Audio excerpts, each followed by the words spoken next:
6 September 2022 Salt Lake City Council meeting work session. Hybrid council meetings allow people to take part in meetings online through WebEx or in person in the City County building. We are continuing to watch COVID rates to make the safest choice for everyone. Although masks are no longer required in meetings, we encourage people to wear masks to stay safe during the spike of COVID cases. There are some in the hallways if anyone wants one. This is a work session meeting during which there is no public comments. Please join us tonight during our 7 p.m. formal meeting to share your comments. We welcome your feedback anytime by mailing us P.O. Box 145476, Salt Lake City, Utah 84114, emailing us at council.comments@slcgov.com, or calling our 24-hour phone line 801-535-7654. We will now begin our work session, and the first item on the agenda is, as we usually start the meeting, with the informational update from the administration. We have the mayor here, Rachel, I think Weston, Andrew Johnson, I saw him earlier.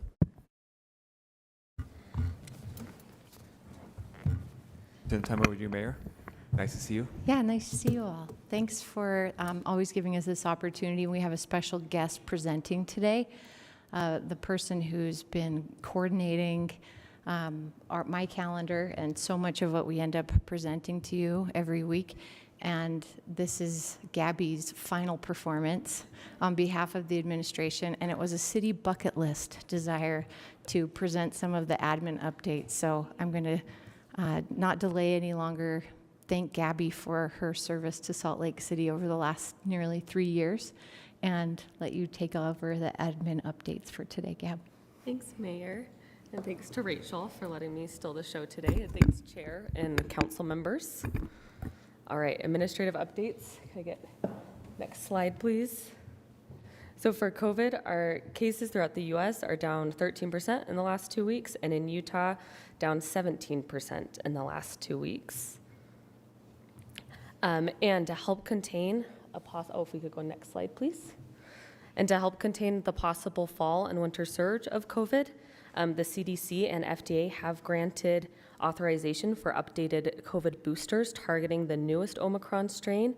And so now people 18 and older are eligible for a single dose of the updated Moderna booster, as long as it's been at least 2 months since they completed their primary vaccination series. And then people 12 and older are eligible for the single dose of the updated Pfizer booster, if it's also been at least 2 months since they completed their other vaccines. And if we could go next slide, please. Again, trends are looking fairly positive. We are down in hospitalizations and people seeking emergency care in relation to COVID, seeing pretty across the board of eligible people who are up to date on their COVID vaccines. Next slide. Case counts are continuing to decrease, albeit a little bit slowly. In our next slide, if we see across Salt Lake City, we can see which regions in Salt Lake are more up to date on their vaccines versus others. And our next slide, please. Wastewater, we're seeing a little bit of an uptick, but I don't think anything too concerning or to take much note of right now. And then any questions on COVID updates? Wonderful. Next slide, please. For monkeypox, the vaccines are still not widely available, and they are being reserved for people most at risk, and you are still to call for appointments as well as second appointments. Any monkeypox questions? All right, that's it for COVID and monkeypox. Weston? Good job, Gabby. Thank well you. Done. Thanks, everyone. That was fun. Thank you very much, Gabby.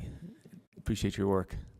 All right. Thanks, Council. Very quick update for the engagement this week. Of course, the website, slc.gov/feedback for regularly updated highlights for city engagement. Next slide. Quick transportation update. The transportation team is in the very early stages of engagement for 3 neighborhood byways: Sugar House to the U, Kensington, and West Point. Neighborhood byways create pleasant and convenient routes for people using active modes of transportation by encouraging safe travel speeds, discouraging cut-through vehicle traffic, and providing safe crossings of busy streets and connecting people to destinations. The web pages and more engagement material will be up and live this week. Next slide. Public utilities, some exciting completions. The State Street water line is complete. Last week, transportation was restored on State Street. South Temple should be still done on the 20th, but I believe there are no traffic control measures in place now, so that's all done. So that is exciting. Next slide. We have a very full month of engagement or of events during the month of September. You can see all of them very small up there to try to get all of September in there. Just highlighting a few, we have a bunch of our beloved community events like the Avenue Street Fair on the 10th. The ballpark is hosting a classic car show on the 16th. 9th and 9th Street Fair on the 17th. Groove in the Grove and Poplar Grove is on the 24th, and Marmalade Jam Fest is also on the 24th. And there's a variety of cultural events as well: the Hispanic Heritage Parade and Street Festival on the 10th, Sugar House Oktoberfest on the 11th, Festa Italiana at the Gateway on the 17th, the Utah LGBTQ Plus Economic Summit on the 22nd, and Afro Utah Festival on the 24th, just to name a few exciting events this month. That's it for me. Andrew, unless there's any questions. No questions. Thanks, Wes. All right. I believe Gabby was going to do this part too. Okay. I was really prepped for that one. Maybe not. You see the numbers this week: 97% capacity at the resource centers. High demand, obviously, for all 3 of them. Next slide, please. Big issue right now, obviously, is the temperature during the daytime and even at night, quite a bit. So cooling centers, we've had this during the summertime with city and county facilities being open during the daytime, particularly in the later afternoon, the hottest part of the day, for folks to go into. You can see a list of those up there, as well as Wiegand Center and Valley Behavioral Health. The website there at the bottom of that group is linked to a map and also a full list of all the sites through the county that are being made available, and that's through Shelter the Homeless is sharing that information. The city parks have been a focus from the county this week on addressing camping. And then the rapid intervention team continues to work a lot around the river and the west side around the parkway, the Fair Park this week, and also the schools with the beginning of school last week. You'll also see the resource fair this week is going to be at Pioneer Park, and some of the participants who have RSVP'd to participate in that. And you'll also see Kayak Court for next Friday on our regular schedule every month. Other questions? Andrew, I realize in my brain, I think I was thinking of rapid intervention, the model, as more like a chat. Can you please clarify for me the rapid intervention? I see that they're scheduled every day in different places. I was thinking they respond when calls happen. Can you just describe the service to me a little bit? Because I'm not. Sure. I figured it would be better here too, because maybe there's other people who are confused like me. Sure. The rapid intervention team, the rapid sort of relates to, for quite a while now, we've relied on the Salt Lake County for doing interventions on camping across the city. It's based on their bandwidth and the resources, which equates to about 1 to 2 days a week maximum. And so the rapidity piece was the city investing funds and staff to make sure every day, weekdays, Monday through Friday, folks could go out and address ongoing cleaning issues in certain areas. I think 8th West and North Temple is a good example of that, where on a regular schedule they're just going down there because we know there's a lot of congregating. They'll also handle camps that are smaller in size anywhere in the city that are reported.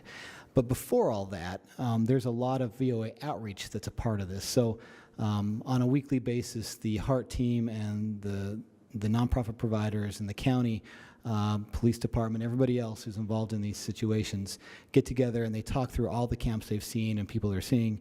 The VOA outreach team will go out and proactively build rapport relationships, figure out individual circumstances, and try and get them into services.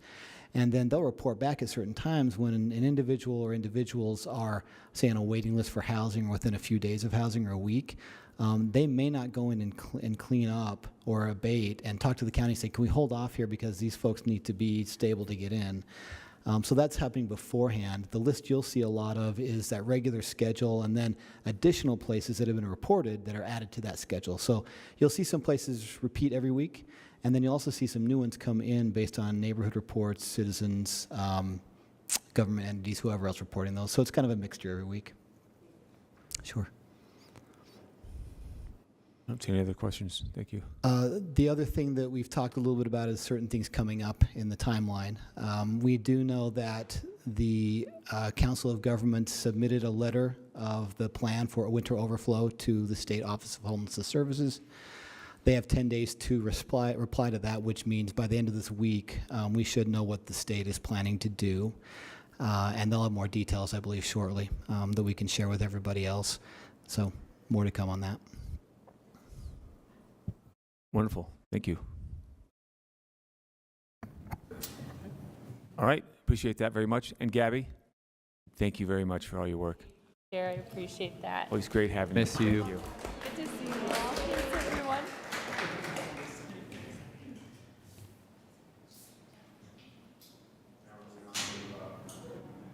Now we're moving on to item number 2, the informational update on the equity update. And I should be seeing Coletta or Moana.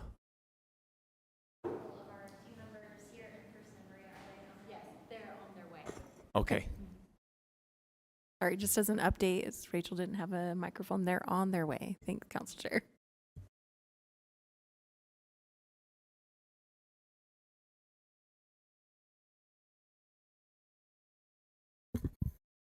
I'm wondering if while we're waiting for them to come, we could go to some legislative intents, or our staff members here to go through that. We don't have the administrative staff person here to do that, but we could go through at least 1 or 2 and then pause when they get here for the equity update.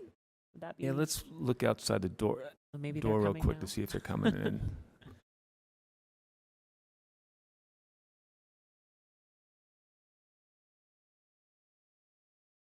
Oh, thank you.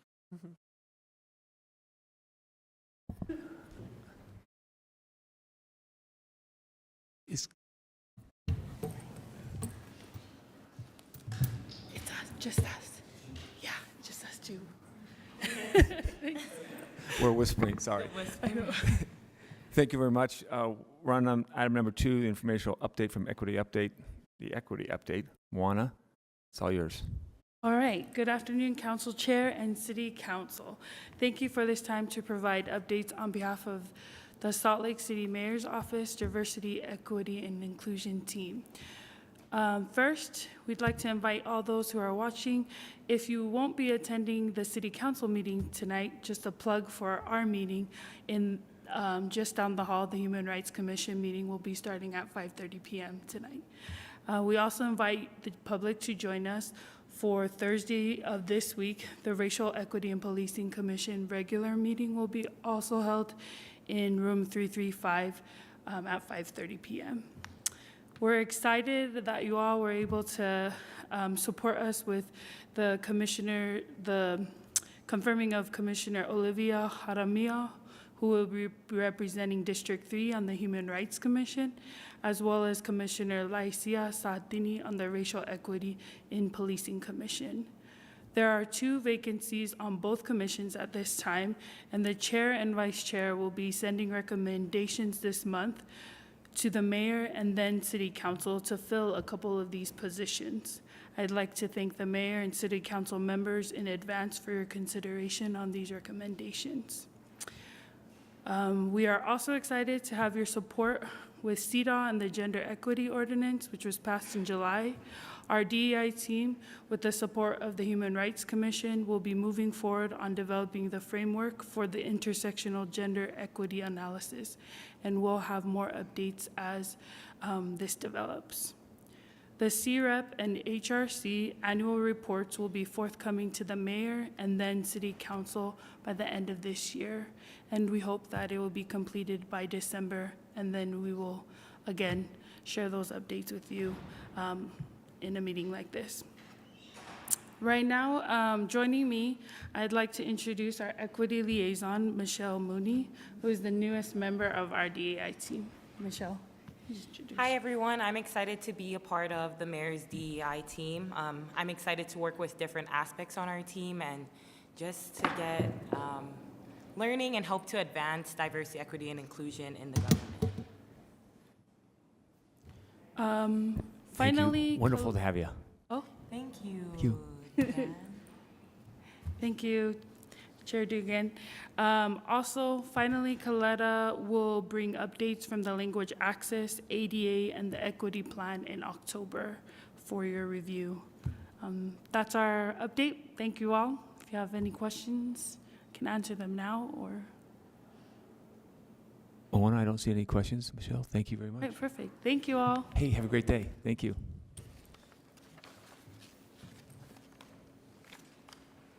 Council, we're moving on to item number 3, the initial discussion of the legislative intents for fiscal year 2022 to 23. Allison is at the table to lead Hello. us. Good afternoon, Council. Sorry, let me pull up the right notes or I'll start talking about something else. So this, as those of you who have been here a number of years probably know, is the first of 3 planned briefings on the FY23, well, actually on all of the legislative intent statements. These are the council's formal requests to the administration, and they're adopted as part of the annual budget. So you may or may not remember that, depending on how tired you were by the end of the budget session. The objectives today are just to exchange information and clarify any of the FY23 language for the purpose of the departments so that they have a good idea of how to plan their work. It's also to provide feedback, or rather for them to provide feedback to the council in case they need any clarification. Like you, we're pretty tired at the end of the budget season, and so sometimes we're not really very clear. So I believe Randy Hilliard is trying to get on this call. He is the administration's person in charge of this, and I asked him to also let the department directors know that we are running a little early today. But I'll tell you a few other things about this briefing. One is that as council staff, we'll follow up on any questions that you may have that departments need some time to research. 2, if depending on the chair's preference, we could ask council members to identify any legislative intents that they'd wish to discuss. And then to the extent that department members come online, we could ask them to identify any of those statements. And then based on that discussion, the council can always choose to edit the intent language on any one of the intents. There's no expectation that the issues outlined in the legislative intents will be solved in this briefing. So just as a warning, the idea here is just to clarify, to make sure that both parties know what each other is talking about.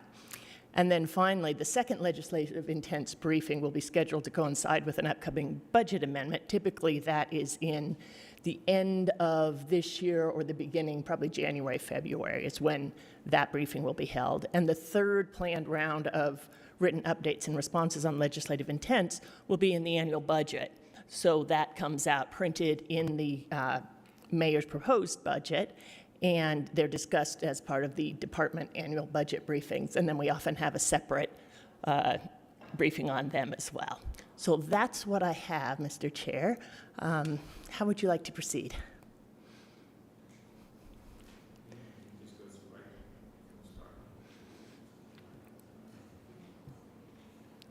Just start right there from the attorney's office, and we just kind of quickly go through those. Okay, I just need a moment to pull that up because among the 35 files I have, I don't have that one open.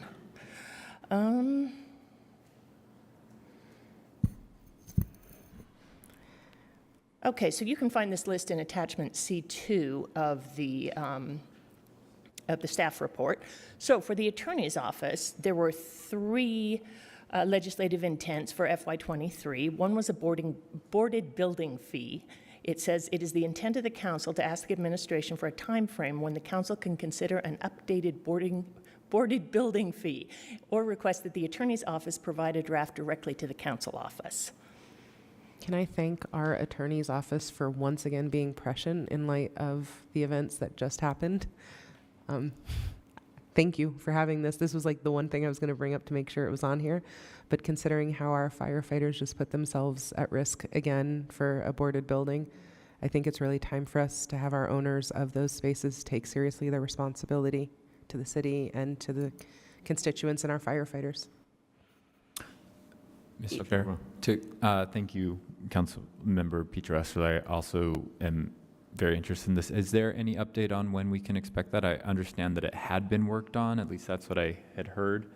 Unfortunately, our city attorney happens to be in the room, as always, so she's coming over. Thanks.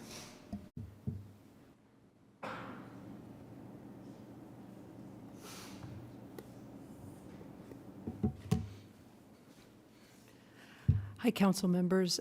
This is a project that's in conjunction with both finance and CAN because there is a fiscal component to it.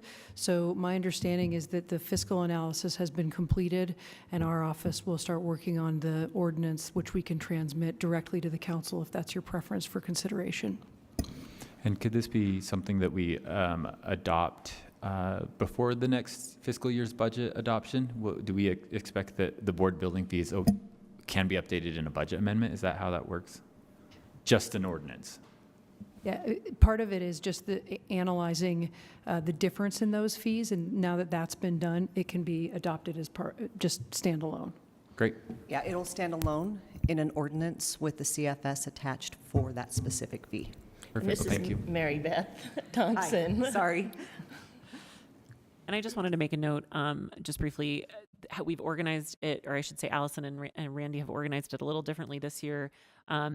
There are many of these legislative intents that cross departments, but I think in the past we've just sort of had one long list and, departments working together. I think in this year we've tried to figure out which, and in conjunction with the administration, which department it makes sense to kind of be a point person of some sort. But clearly, even though it's the attorney's office, like Katie said, it heavily involves CAN and finance as part of that. So sometimes it just means extra coordinating like that. Thanks for all the coordinating. Well, and I believe it's Councilmember Mono who suggested this organization, and I think it's an improvement as well. It's helpful. Any other questions on that one? So the second one for the attorney's office is the Open and Public Meetings Act, Opma.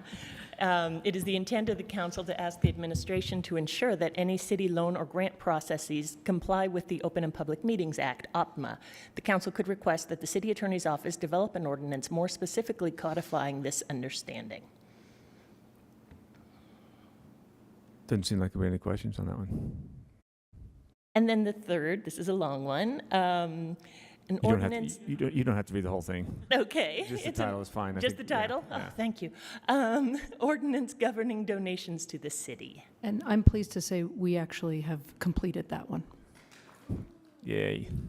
Thank you for all the fast work done on that. Our pleasure. And that is it for the attorneys. Yeah, on this sorry. one, could you actually just kind of give us a refresher on the decriminalization review of city code? Because I know that's still a hot topic. Sure, and I know that that's a priority, particularly of Councilmember Fowler's. Yeah. It's a pretty significant process, and it requires some collaboration with the prosecutor's office to try to figure out the unintended consequences of some of those. So it's a long-term project for us, but we recognize the commitment of the council members, and we're equally committed. Thank you. Councilman Farrell? Thank you, Katie. Do we have any sort of timeline on an update of things, or if we can come back for like maybe a briefing on something? Absolutely. Why don't I put something together and I'll send it to your staff, and we can figure out when this fall we could have a briefing about it. Okay, thank you, Katie. And I would like to echo Mr. Chair. This is very important to me as well. And so, yeah, thank you for the work on this. Move on to CAN? Yes, sure. I'm trying to check to see if Blake is on the line. I don't see him. But if you'd like to get started, or we can... Yeah, go ahead. All right. So FY23 for CAN includes free fare in winter months on UTA Transit. So I've had the conversation with UTA on this and others on this idea, and whether it's for a couple months or different months, but UTA is open to a discussion at this point. But I think we need to continue to pursue this. Of course, winter's coming up, so if we could get a jump start on this, it'd be great. And I think UTA would also be like, Councilmember Mono. I don't assume that Allison has the answer to this, but wasn't last weekend a free fare weekend sort of randomly? Do we know why that was, and was it an air quality thing, or? I don't know. It was the start of the start of school season. I do know when I did the back in school, they were all excited about it, and the schools and the teachers were very excited about their passes. Rachel knows. Rachel knows. Okay, thank you, Rachel. It seems like relevant. It's my understanding that the legislature still funds some free fare days for air quality throughout the year, and those can happen kind of randomly. That was this based recent on one? A trend. Okay. So I think that was this most recent free fare day. Thanks. And I'm sorry, on this one, I'm also just want to make sure that if UTA or we are capturing some of the data that we're from ridership for K through 12 and teachers, if that's possible, because I know it's a big deal for them, but I'm not sure if we can capture that, but it'd be really nice to see data from those residents. Okay, I will forward that request to the Transportation Division. That's probably the easiest way, so they can centralize it in their dealings with UTA. Does that make sense? Yes, that'd be beautiful. Okay. Thank you. Sure. The following intent. And we have Blake right behind you, and here he Tammy's also. Come on up. Do you want us to continue? Okay. The following one is expediting traffic calming projects. And I believe there's been some communication with the council from John Larson and his team on these. I'm sorry, any other question? I just had one comment on this one. My only question or comment is, we're getting a lot of emails from residents saying, hey, we'd like to have traffic calming in our area. We'd like to do this, and this. How do we go about it? We've kind of talked to them about the ordinance. We talked about the calming projects we have going on and the way we've done the zoning. But is there any other way for the residents to stay abreast on the traffic calming projects and how they can get their neighborhoods to get on board with the project in their area, so we can kind of make sure we're kickstarting this stuff and it's not like stop and start, but kind of flowing through? Yeah, I'm happy to speak to that. Is John Larson on WebEx? I didn't see him a minute ago. No, as I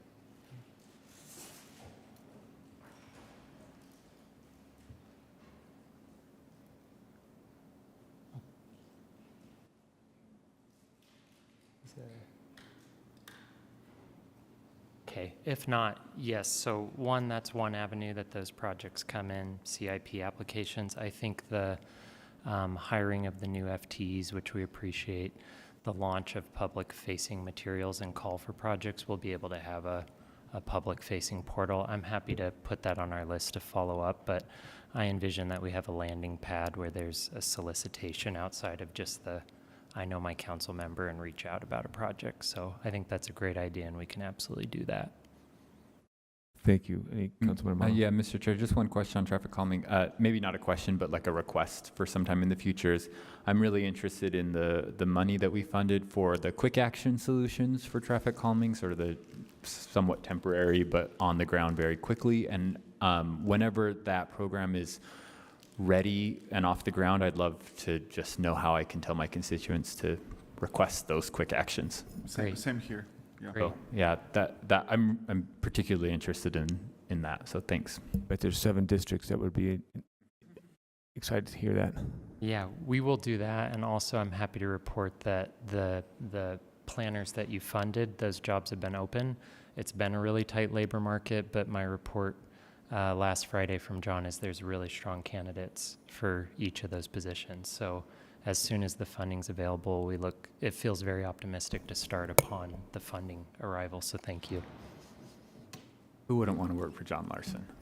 I just want to say thank you for the work that's starting on 500 North. I was real frustrated when I couldn't get down the street one day, and then magically the barriers moved and there was a raised speed hump. So thank you. I'll gladly go around for an obnoxious amount of days if that's the result. Thank you all for that. It was a good surprise. Thanks. And then, oh, sorry, do you want to continue? Don't mean to push you along. John is online. Yes, John is online now, and in case we have any particular questions for him, or Blake and I can catch him up later. So the next item is youth and family program streamlining. Questions? Doesn't sound like it. Oh, I'm still sorry, Pedro. intensely interested in this one. Yeah. Just to make sure we're upvoting things. Then the next department would be the finance department, and I know Mary Beth's here unless she escaped when I wasn't looking. The first item is the Tenant Ombudsman. Where do I go?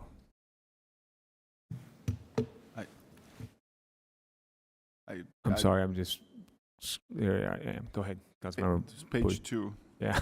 Council Chair.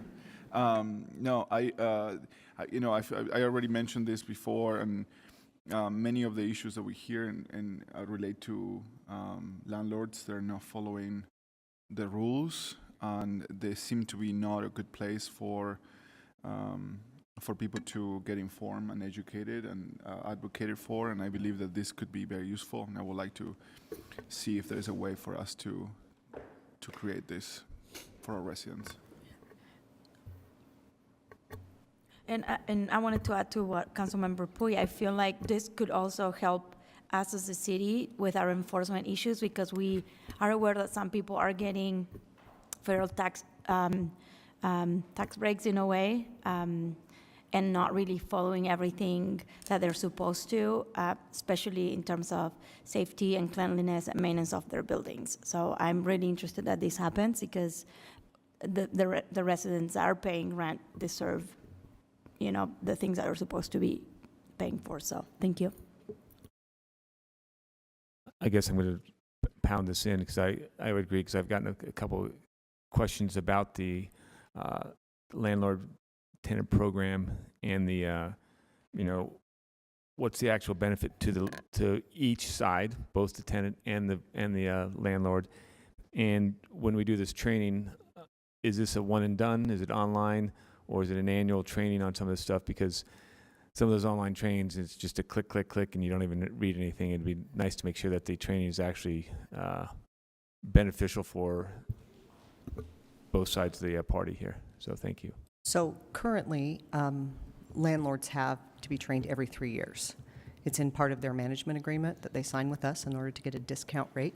But tenants is a different story. We don't have anything for tenants, so we need to work on that and see where we can come up with that information.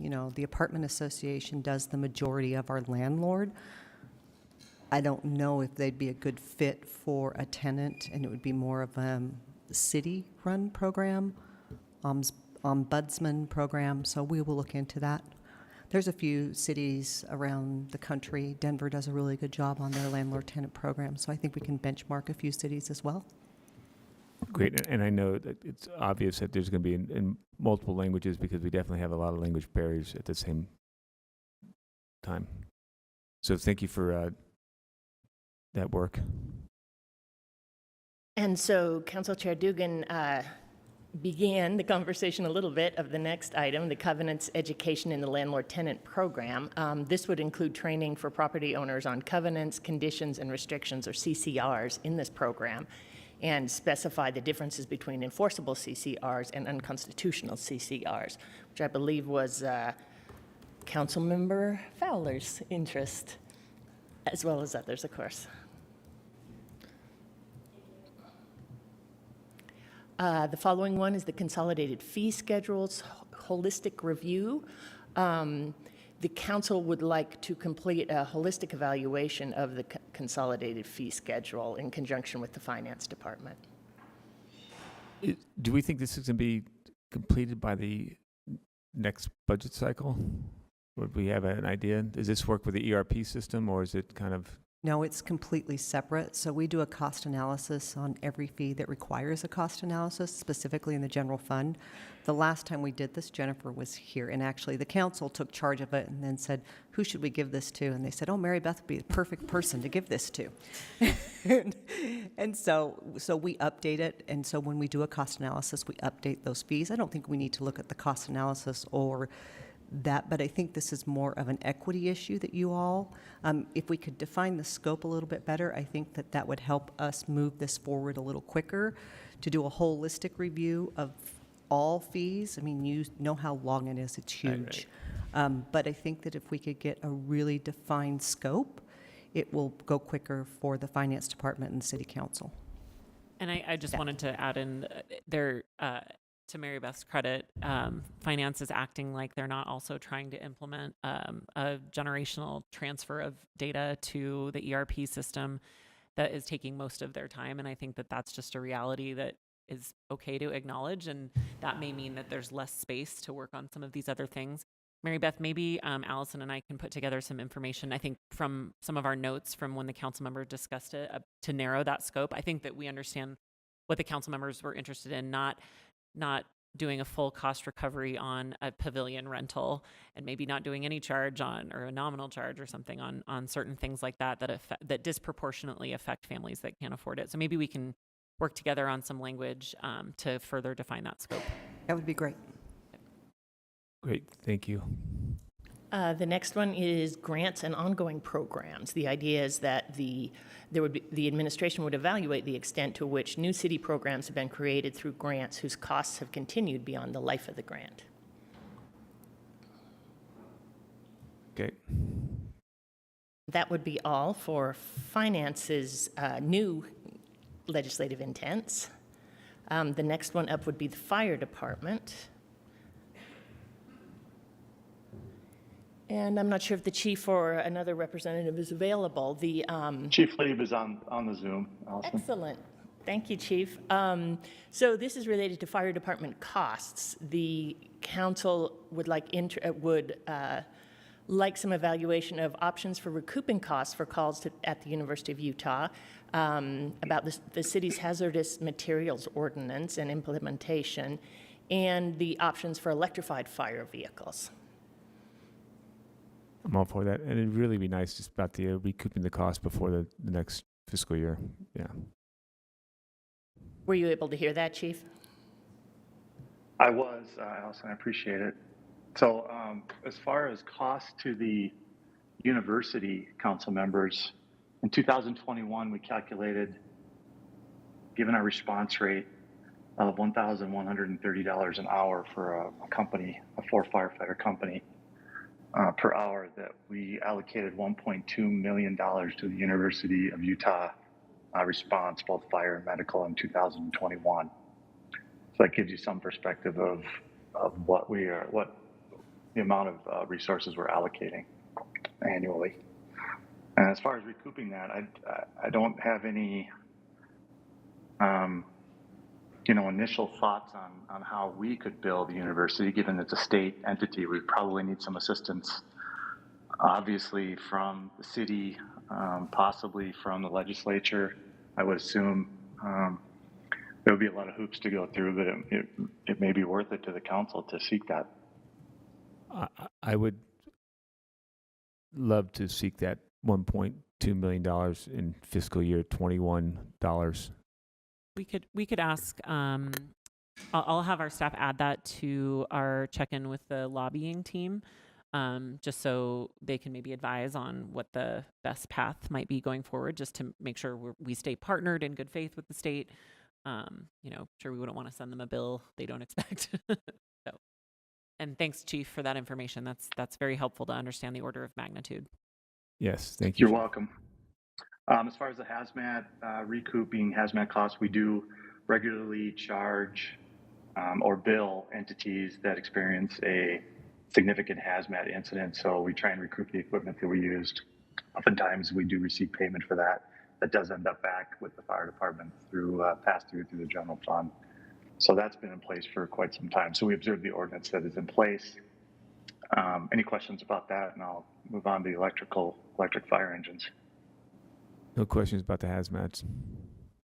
Okay, so we are keenly interested in an electric apparatus. There are a couple in service now in California.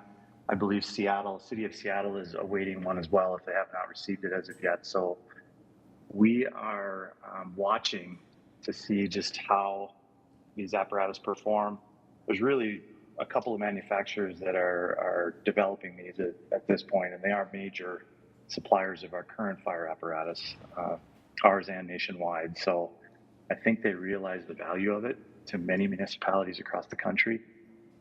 And as they perform adequately, we are certainly going to be interested in it. So we'll keep you, the council, and the city administration apprised about their development and how they're working. But I'd love to be the first fire department in the Mountain West region to have an electric fire apparatus. I think it makes all the sense in the world, and it meets all the priorities for Salt Lake City.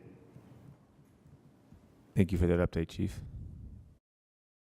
So that completes the discussion on the fire department. Next is the mayor's office, and fortunately we have a whole table full of people from the mayor's office who may like to respond or ask questions about any of these.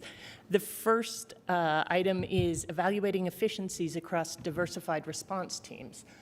The idea is to evaluate these different response teams that the city has been adding to determine whether there are opportunities to eliminate redundancies or gain new efficiencies. So that would include things like the chat, the police social workers, downtown ambassadors, the HEART team, park rangers, etc. There are more listed in that intent. And I'm happy to report that we're doing very well thanks to your support in rolling out all of these diversified response, all of them that are listed, the MCOT, the Rapid Intervention Team, which started in early June, first week of June. And thank you for the council members. Most of you, I think, came out last week for the chat unveiling sort of those new employees doing that program with the fire department. We continue to have hiring challenges around social workers, as do all service provider and other agencies in the state and even in the region. But we have 12 social workers, I believe, out with our co-responder model with PD. Now we have 3 with the fire department chat. And to the data aspects of that, you know that we do still have the homelessness dashboard that tracks some data, but integrating these new additions is absolutely part of the work.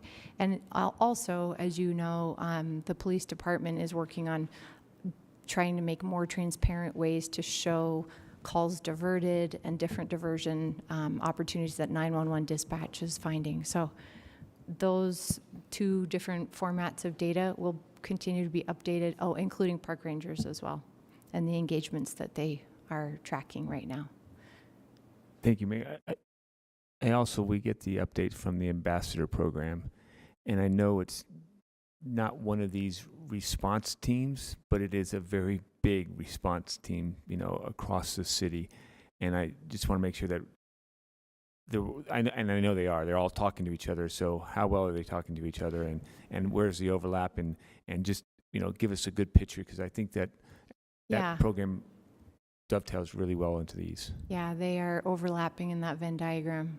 Actually, if Andrew Johnston is on, he is, or perhaps Rachel, are more closely tuned in with the new management for the downtown ambassador situation. And I don't have a current update on that for you. But if Andrew's not available, I know we can get that to you shortly. And maybe we can just talk offline about an idea of some type of update during the administration update. On these items. Yeah, no, not all these items, maybe the ambassador program. Sorry, I kind of went off the tangent there. Sure, yeah. We can ask the Downtown Alliance and the ambassador program to get us something to Andrew on something like that. That's what I was thinking too. Yeah. Yeah. Sorry I went off on a tangent there, but Mr. Councilmember Fowler. And Jen, you might be able to correct me if I'm wrong. I think that we get a weekly or monthly email from them as well. So I think it's sort of the information's already there. Maybe just having it presented in more of an open forum. Yeah. And if there's other information that you want, like how they are intersecting with city resources and employees or VOA? Possibly. I mean, actually, Councilmember Fowler, we do get it every week, but sometimes it's kind of, it'd be nice if we could digest it We'll down. bring it in. All right, thank you. To Andrew's part, yeah. Anything else? Yeah, and I think for me on this one, I just want to make sure when it comes time for us to evaluate, like I just had to ask Andrew again, remind me what rapid intervention does because we launched so many. And so on this, I want to make sure that I'm using the right yardstick to measure the right outcomes, like asking the park rangers to do what MCOT does won't be an effective way. So I just want to make sure that when it comes time next year for us to, go over budget, we remove as much objective. I want everyone to remove subjective and get to objective. Is that what I want? And take the guesswork out of it so that the success or lack of success is very apparent based on what each individual thing is. And I'm struggling with the alphabet soup and, maintaining another job outside of here and all of that. So that would just be really helpful for me, I know. I think that's wise, and some of us chatted about that at the chat press conference, how we have made dynamic our responses in a really substantial way and in short time. And the way that we have not actually brought them together into under one umbrella of diversified response for the public to understand is something I'd love to address together.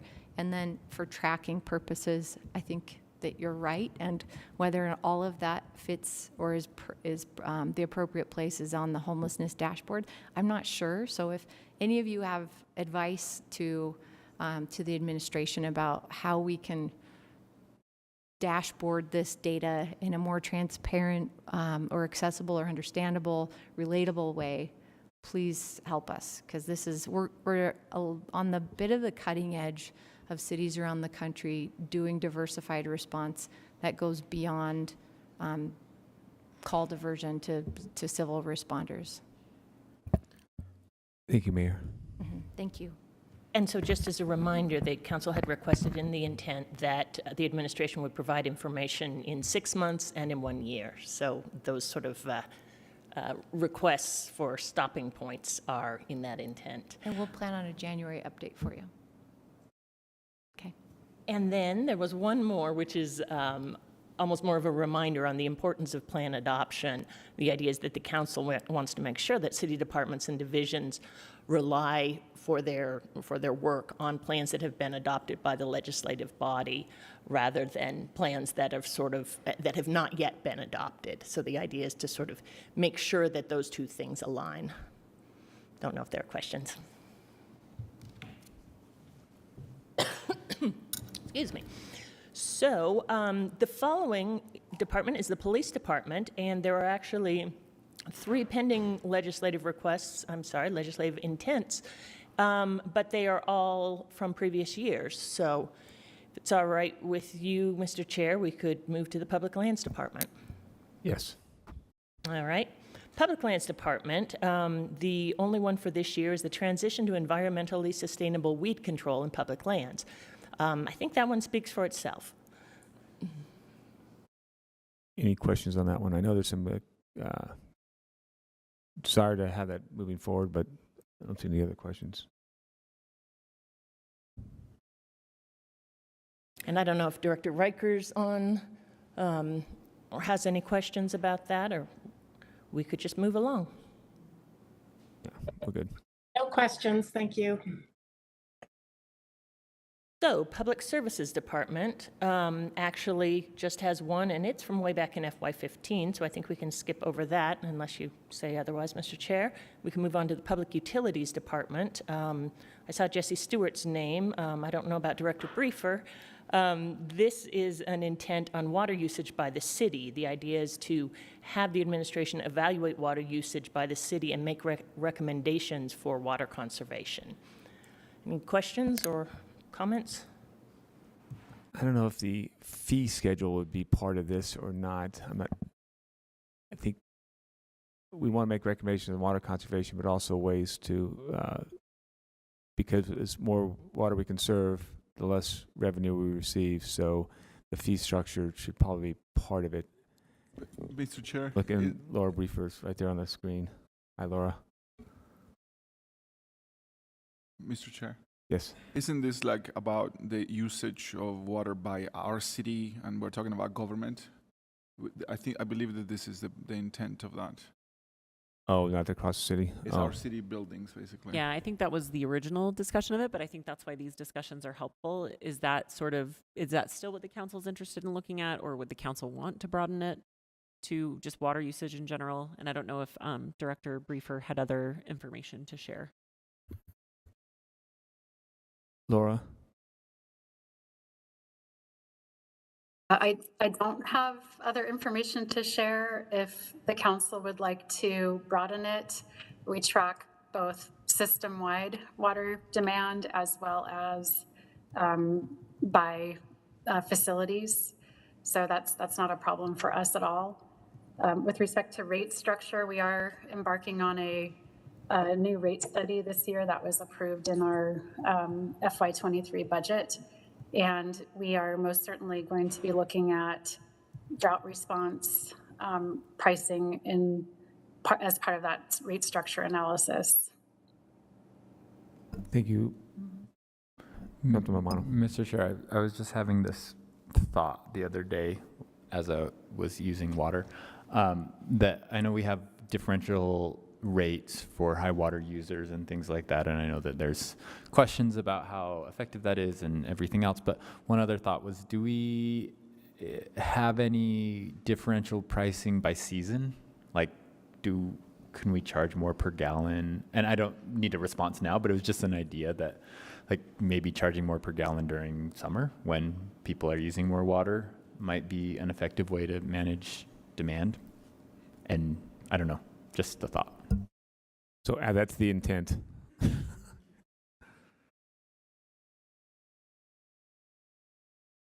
I think we're good there. And thank you, Councilman Pui, for, go ahead, Director Briefer. Sorry, I wasn't sure if you wanted me to respond to that question or if that's just a later conversation. Either way is fine with me. Later conversation. Thank you. The next department would be the Redevelopment Agency. The first intent for FY23 is new programs and capital accounts review. Here, the council would like, or the board in this case, would like to consolidate the budgeting and policy development steps for new programs. Jennifer may have more to say about this one. Yeah, this was more of a suggestion about the timing of allocating money for budgets, or allocating money during the budget process, and setting policies for those priorities that maybe we could shift it to talk about priorities that then you figure out how much or whether you want to allocate money to. And it's just resetting sort of the time development of that. And I think RDA staff is aware of kind of what we're looking for. And so we can keep working with them on that. The next one for RDA is to prioritize equity and variety of professional opportunities. The idea here is that equity and inclusion would be part of the board's policy oversight and budget decisions so that the agency would maximize opportunities for meaningful involvement with a wide array of developers and professionals. I think we're, Councilmember Puig? Yeah, I feel like everybody has heard us on this, and we are very interested on this issue.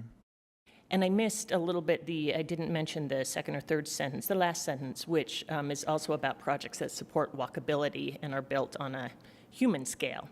So I wanted to add that as well. Thank you.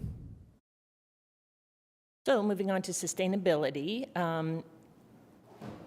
First of all, there was a sustainability holding account established, and the idea was to allocate certain items in the sustainability department to a holding account pending further discussion of the council. So these would include the amount for EV charging stations, for electrified transportation planning, and for food equity funding. Oops. Thanks, Council Chair. I know that Debbie Lyons is online too, but this one is a little bit unique given the rest of the legislative intents. And my understanding is that sustainability staff, and of course the mayor's office staff too, has been coordinating with council staff on making sure that the questions that council has regarding these three programs are getting answered. I think we're already also coordinating on what a process could look like to ensure that, you know, if the council does decide to take this approach of appropriating money with these conditions, that we have a set kind of process for when a department might get these agended. Not that the council wouldn't still be entitled to make a different decision after getting questions answered, but it creates a little bit of difficulty that I think we're trying to cooperatively work through on certainty of when those funds can then get spent. So just wanted to chime in on that one since it's a little unique. Just based on the chair vice chair discussion today, the number C, the food equity funding request, I believe, is on the September 13th agenda for you guys to discuss if you are comfortable with releasing those funds. That's next week. Yeah. The last one is council-led intent, so I guess you all are on the hot seat here. One of them would be, can RDA DED role clarity? So it's so the council would like to clarify the roles of community and neighborhoods, Redevelopment Agency, and Department of Economic Development as they relate to housing and commercial development and assistance. And go ahead. Sorry, and the last one would be rotating outside auditing of each city department. There was a discussion during the budget about the council conducting management and performance audits of city departments, divisions, and functions on a rotating basis. And I can just respond from our staff's perspective that we are working on this, and there is an account with funding in it already. We haven't had a chance to kind of get the brain trust together to see what made sense to start with, and Cindy's online. I don't know if she has anything to add, but it's on our radar. It's just, yeah. Like it is on our radar. Thank you. And that is it for the FY23. I want to go back to the FY22 Golf Fund update. And what page is that? I'm sorry, that's on page 5. It's under the Public Lands Department. And this is going to be a question on alcohol sales on the golf course. So if we have a vendor, they can get a license to sell beer on a golf course. But if we don't have a vendor, we can't sell it from the house. I'm just a little confused on the golf course vendors and the ability to get a contract with a vendor when alcohol sales is one of their biggest revenue generators. And I don't, sorry. I'm not asking for an answer or looking for an answer now, but just that's a question I have for, how we get this thing over the goal line. And I can bring it up with Public Lands and the Golf Division if you'd like.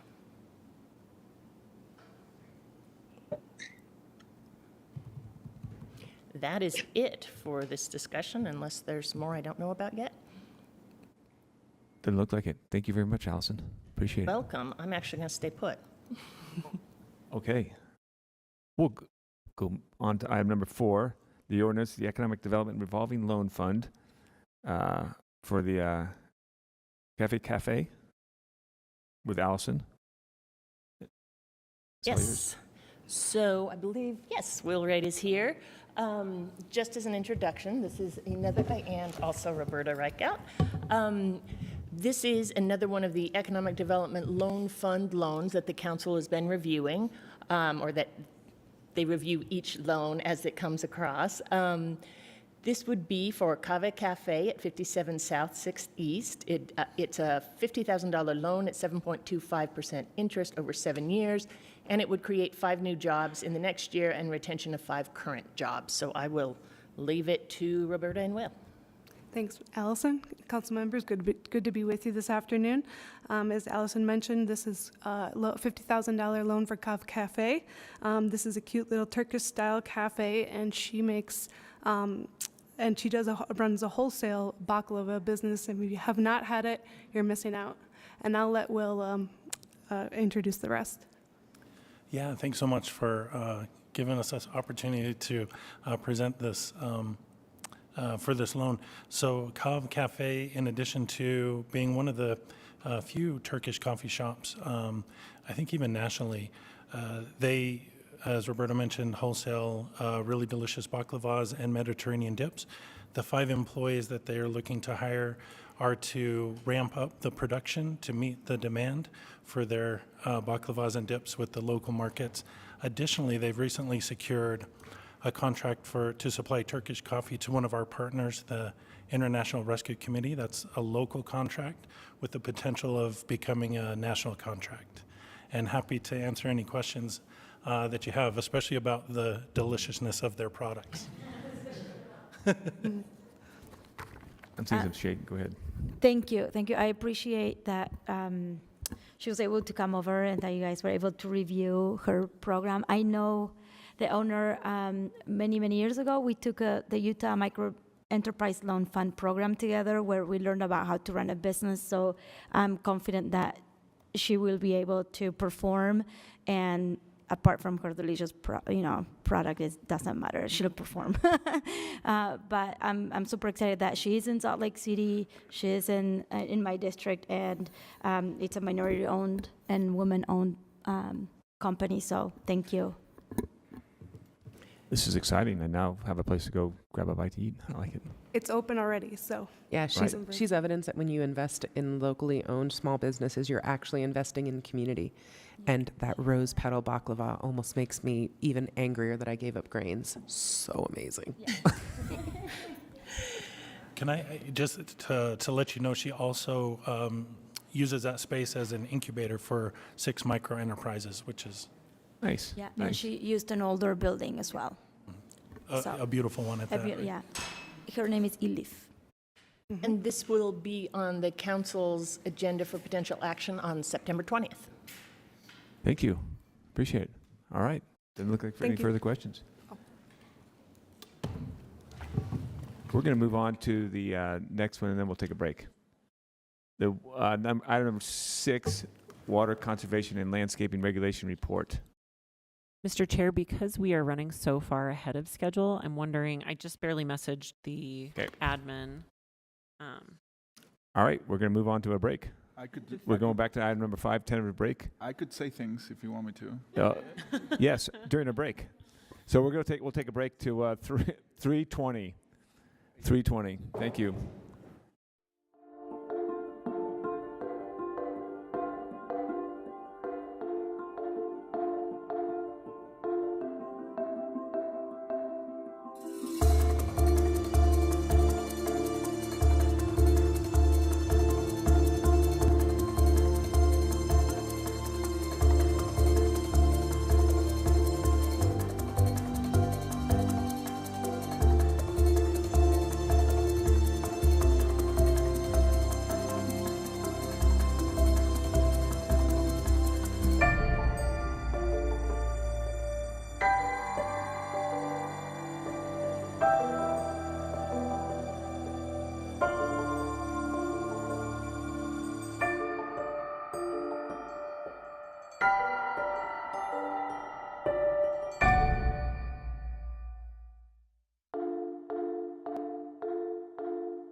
if there's any other questions. Michaela? Wonderful. Thank you. Can you hear me okay? Yes. Wonderful. Perfect. Well, council requested information on our current landscaping regulations to discuss ways that we can better promote water conservation. And today we wanted to summarize the more detailed report about our current regulations and how they do or don't align with goals, and receive direction from the council on what you would like us to explore as far as changes. The report that you received was a joint effort by the Planning Division, Public Utilities, who is with us this evening too, if you have questions for them, and Civil Enforcement. Next slide, please. Next slide. Thank you so much. Why do we have landscape regulations? The code does address a few different reasons why we have them, and that can be generally summarized as shown on this slide. If you take a look at this photograph, it really shows a typical example of how park strips and front yards are traditionally been landscaped throughout the city. This photo does demonstrate compliance with our current regulations. But with this type of landscaping, is that appropriate given our climate, the availability of water, and the threat of increasing temperatures associated with climate change? That's one question. Next slide, please. Landscaping is generally regulated in 6 different ways within the zoning ordinance. Park strip regulations, yard regulations, buffer regulations, water-wise. We address parking lots and highway buffers. In addition to these, there are some special landscaping requirements that apply to some zoning districts. Next slide, please. All right, park strip regulations. Let's get into these puppies. Park strip regulations require 33% or 1/3 of plant coverage.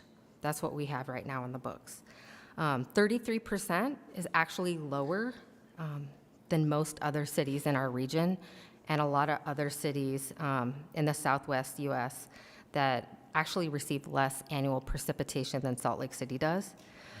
Annual precipitation is important because it's that supplemental watering that's required for plants that requires more water than's naturally provided from the rain, or when there are large gaps between rain events. Within our zoning ordinance, if a park strip is over a certain width, a street tree is actually required in addition to that 33%. So if it's wider. Note that a tree canopy doesn't count towards that 33rd vegetation coverage. Next slide, please. This picture really shows, really illustrates yard regulations, where the front yard or corner side yard, right, those front-facing yards, require 33rd vegetation. Other materials are allowed if they're permeable, right, like mulch, for example, in this photo. Driveways are also allowed in your corner and front side yard. The zoning ordinance does try to limit that width. Next slide, please. This isn't hopefully an interesting slide for you. We wanted to draw your attention really to these photos. They were taken in Salt Lake City. If you look on the left, it really demonstrates, well, actually both of them really demonstrate what happens in urban areas where there's non-permeable surfaces that cover more surface areable than permeable surfaces. So the picture on the left is an actual picture that shows the gutter being overwhelmed in a monsoon rainstorm. The picture shows the car tires diverting water onto the park strip, and you see the grass park strip. What I wanted to tell you is the grass park strip just north of that, up the street, was full of golf ball-sized rocks, right? So those rocks, through the rain, came down and filled up the gutter, and you get the situation in the left photo. They were washed out and clogged the storm drain, thus the situation. The picture on the right is just east of the intersection of State Street and 6th last year, this time. during a heavy rainstorm. And while vegetation isn't going to stop these events from occurring, one of the most important roles really is to absorb that rainwater. One of the important aspects is maintaining permeable surfaces in the urban environment to try to absorb that stormwater as best as possible to reduce these localized flooding events. Next slide, please. Looking at buffer regulations. Buffer regulations are just a third pretty main way that landscaping is handled through the zoning ordinance. It's used to buffer the edges of properties. So looking at this photo, you see the coffee shop zoned commercially on the right, and you see that tree buffer there from a residential zoning district to the left. Really buffering the edges of properties, generally where zoning districts meet. We usually require trees, shrubs, and ground cover. Next slide, please. And another way we look and regulate landscaping is through the water-wise under the zoning ordinance, where the city code requires landscaping for water-wise landscaping for most developments. While it doesn't prohibit certain types of vegetation like sod, it does require that use of hydrozones, basically where similar waters or similar plants with similar watering needs need to be on the same sprinkler line, so we avoid overwatering. Next slide, please. And parking lots. We've all walked through a lot of pretty hot parking lots lately, I think. Parking lots have landscaping requirements, lots with more than 15 stalls or. The primary purpose of parking lot landscaping is to reduce that heat island effect, right, and help control that storm runoff. Next slide. This isn't probably one that you see often, but highway buffers, right? The code does require that properties that are adjacent to the freeway have a landscaping buffer. It's required in all zones except single and two family that abut a freeway. Next slide. No worries about that.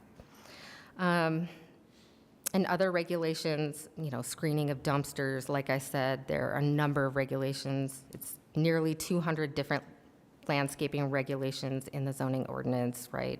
Height of park strips, so that they're not too tall, so that when a toddler is running around, a car sees them, right? Auto sales lots, clear views when we're taking a right or a left on a corner. We have about 200 different landscaping requirements sprinkled within there. Next slide, please. Just really wanted to transition to some of the issues with the code. The primary point is to demonstrate that the code could be better aligned with some of the goals of the city, particularly when it comes to conserving water. The image on the left shows two different properties in the M1 zoning district. The picture on the left is a front yard that's 100% landscaped, mostly with sod. It complies with the code. The picture on the right does not comply with the code because it doesn't meet that 33% vegetation requirement.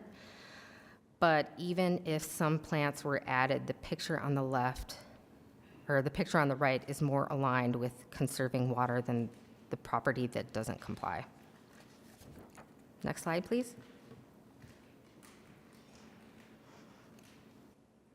Park strict landscaping is intended to, again, like I mentioned, absorb storm drainage, provide street trees to help clean our air and reduce that heat island effect.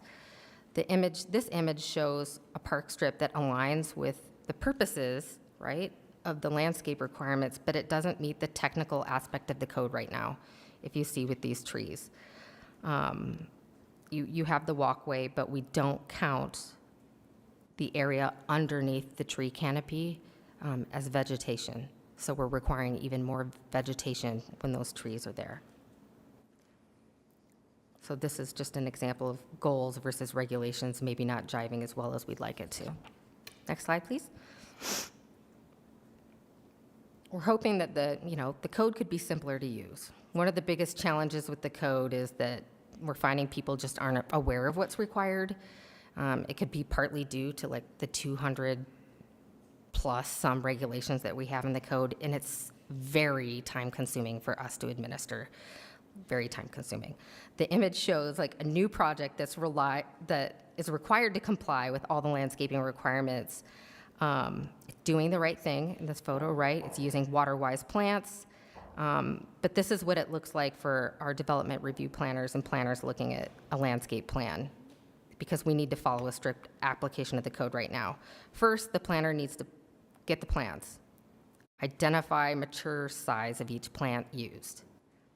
Sometimes those are actually put on the landscaping plans, sometimes they're not. Then we have to calculate the total area of vegetation by adding up all of the plants on the plan. Then after that, your planner needs to check if there's a hydrozone schedule on the plans. Sometimes that's there, sometimes it's not. Based on that schedule, hoping that it's there, the planner then verifies all the plants in the hydrozone and to determine if it's appropriate with the flow rate that's shown on the heads for the hydrozone. You get the picture, I think, here. On larger projects like this one, honestly, it can take hours. It can take hours for a planner to just do all of those calculations with plants in the hydrozone. Sometimes actually researching the plant to figure out what the mature height is to do the calculation. And due to how long this really takes, we now only require landscape plans to include the plants, the hydrozone of each plant, and for the architect to basically just verify that they match. Next slide, please. Other issues that come up, mostly due to property owners wanting to do the right thing by reducing outdoor water, and also like maintaining that green aesthetic value of landscaping, things happen, right? Narrower park strips are challenging to water without wasting water, right? It's really challenging to plant something and not waste water. But the code requires park strips over 3 feet in width to meet that 33 vegetation coverage requirement. It even catches the city shown on the 9th East separate bike path, where the park strip is actually wider than 3 feet in width. So sometimes we miss our own stuff.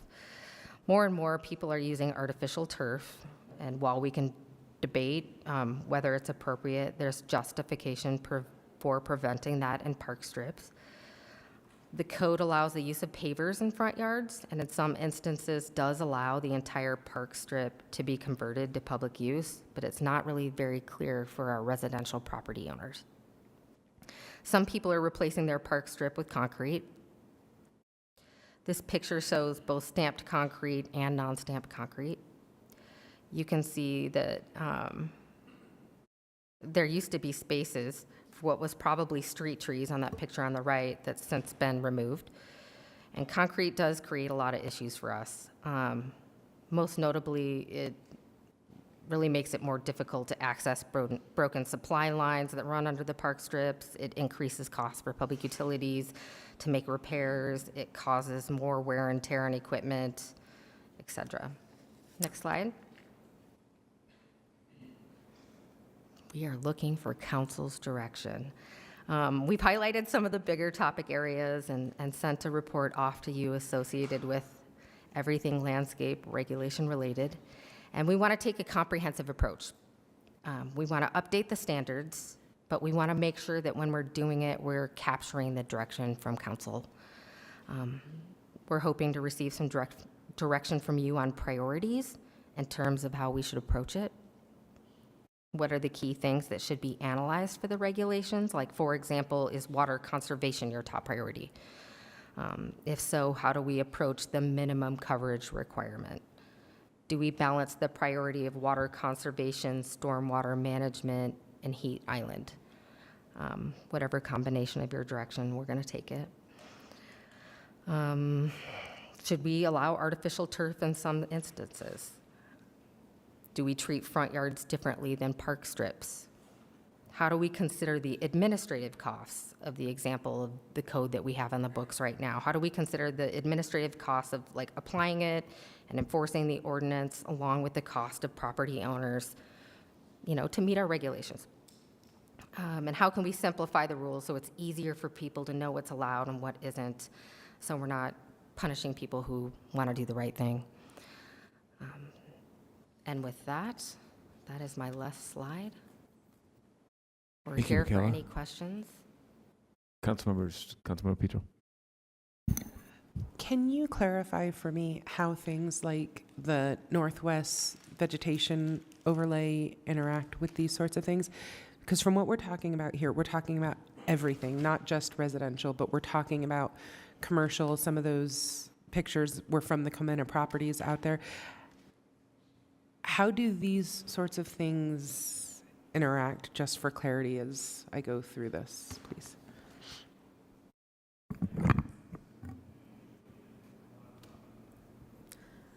The northwest quadrant is considered to be an overlay.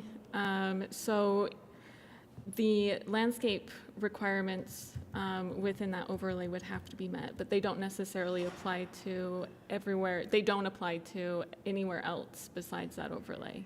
I believe what's included in that overlay is a native plant species list. I believe you can also substitute shrubs for trees. There's not a tree requirement, whereas in other places in the city, there is that tree requirement.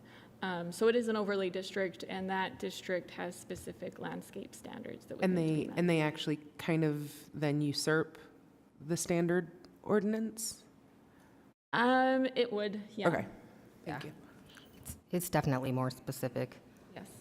But on that point, when I've gone out to the northwest quadrant, there's been some properties out there with lots of green grass, and the current ordinance from the document on page 15 was saying that only vegetation native to the soil. So our current says it's prohibited for non-functional turf grass on those lots. Is that, did I read that correctly, or did I have that wrong? That they're not, that it's native only and not grass. So new development today would have to be native only, is my understanding. If it was a development that had occurred before the overlay district was enacted, then they would be able to plant non-native species. All right, thank you. Sure. Go ahead, Councilor Lee. So this is an important issue for me, and and I believe that most of us have opinions about this. I believe the biggest problem that I see in parking strips is, and I'm talking about parking strips first, is grass, the use of grass, and maintaining grass in parking strips is very complex and hard, and it's hot, and grass doesn't want to live there, and we use grass that doesn't belong here in Utah, and we shouldn't be using it. And even in a photo that you showed us about a good use, the parking strip in there, and it's right across the street from the new track station the city and the RDA inaugurated a few weeks ago. It's all grass, and I drove by it a month ago or so when it was raining, and they were watering the gigantic amount of grass while it was raining. So I cannot think of anything that is more insulting to all of us that they are trying to, and I'm not picking on this organization, right? But I feel like not only we need to do better at that. Yes, this homeowner or this owner did a good job in landscaping their property, but when it came to the parking strip, they decided to put grass, and they are watering it during the rainstorms. So to that point, I feel like we should be able to require smart controllers, meaning they read, they know they're connected to the Wi-Fi. The state of Utah gives you a rebate. And when you are developing a property for millions of dollars, I'm sure you can afford a couple $100 of a smart controller that understands if it's raining, not to water. And I think that is the low-hanging fruit in there, that we should be incentivizing these smart controllers, especially on parking strips. But my goal here is what I feel like is a goal that we should all try to meet, and it's hard, is to disincentivize the use of grass and the parking strips. How do we do that? I don't know. I feel like that is kind of hard because we are requiring a percentage of plants in there. And when you put plants separated, it's also hard to measure how much is 30% or 32% of it. And also I have questions about that. I planted some, I've been drought resisting, planting a lot of there are drought resistant plants in my parking strip and all over my house.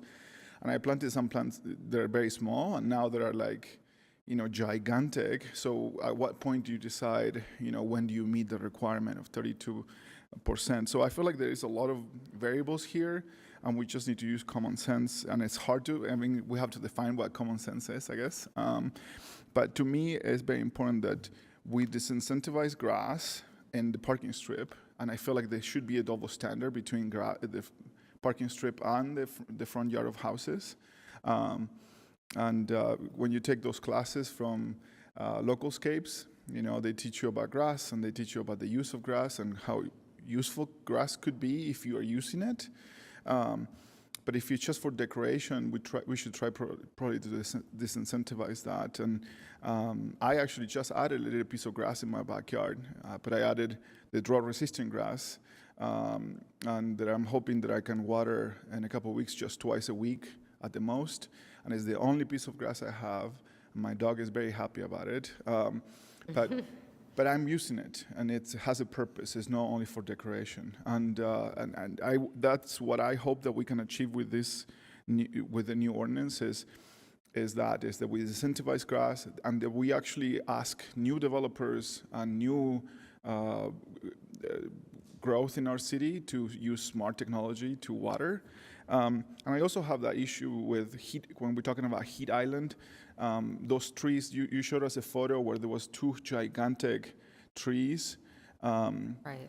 and then those black mulch, and then the pathway in between, and that technically didn't qualify didn't meet the ordinance. Right. But those gigantic trees are giving you what we need, which is, cutting the heat island. So technically it's not meeting the heat island, spirit of the law, but it's definitely doing that, because we do want those gigantic trees there. And also plants under shade, it's not great sometimes. It's kind of hard to keep them alive. So I think that, I don't know if I'm making sense, but it's kind of hard. It's going to be a very hard ordinance to create, but I think the goal, in my opinion, is planting more trees. That gives us a lot of shade, and it gives us, it breaks that heat island, and that we disincentivize grass, and hopefully that we can incentivize the use of smart controllers in every place we can. And did I also hear from you incentivize drought-resistant grass if it's usable? If it's a use, if there's a purpose for it, yes, for sure. Gotcha. That's something that is very Wonderful. important to me. Councilor Warden. Thanks. I actually think that this, in terms of priorities, I think that simplicity is almost as important, or maybe more important, than sustainability, because I want to say sustainability is the most important thing, but honestly, it's ridiculous right now. It's literally, as a lawyer, as a council member, I'm not confident that I could do this to my house without assistance from somebody else in the city. And that's really kind of an indictment of the whole system right now. And so I think that people should be able to go to a website. They should be able to, scroll down a couple times and have a pretty good understanding of what they are and are not allowed to do.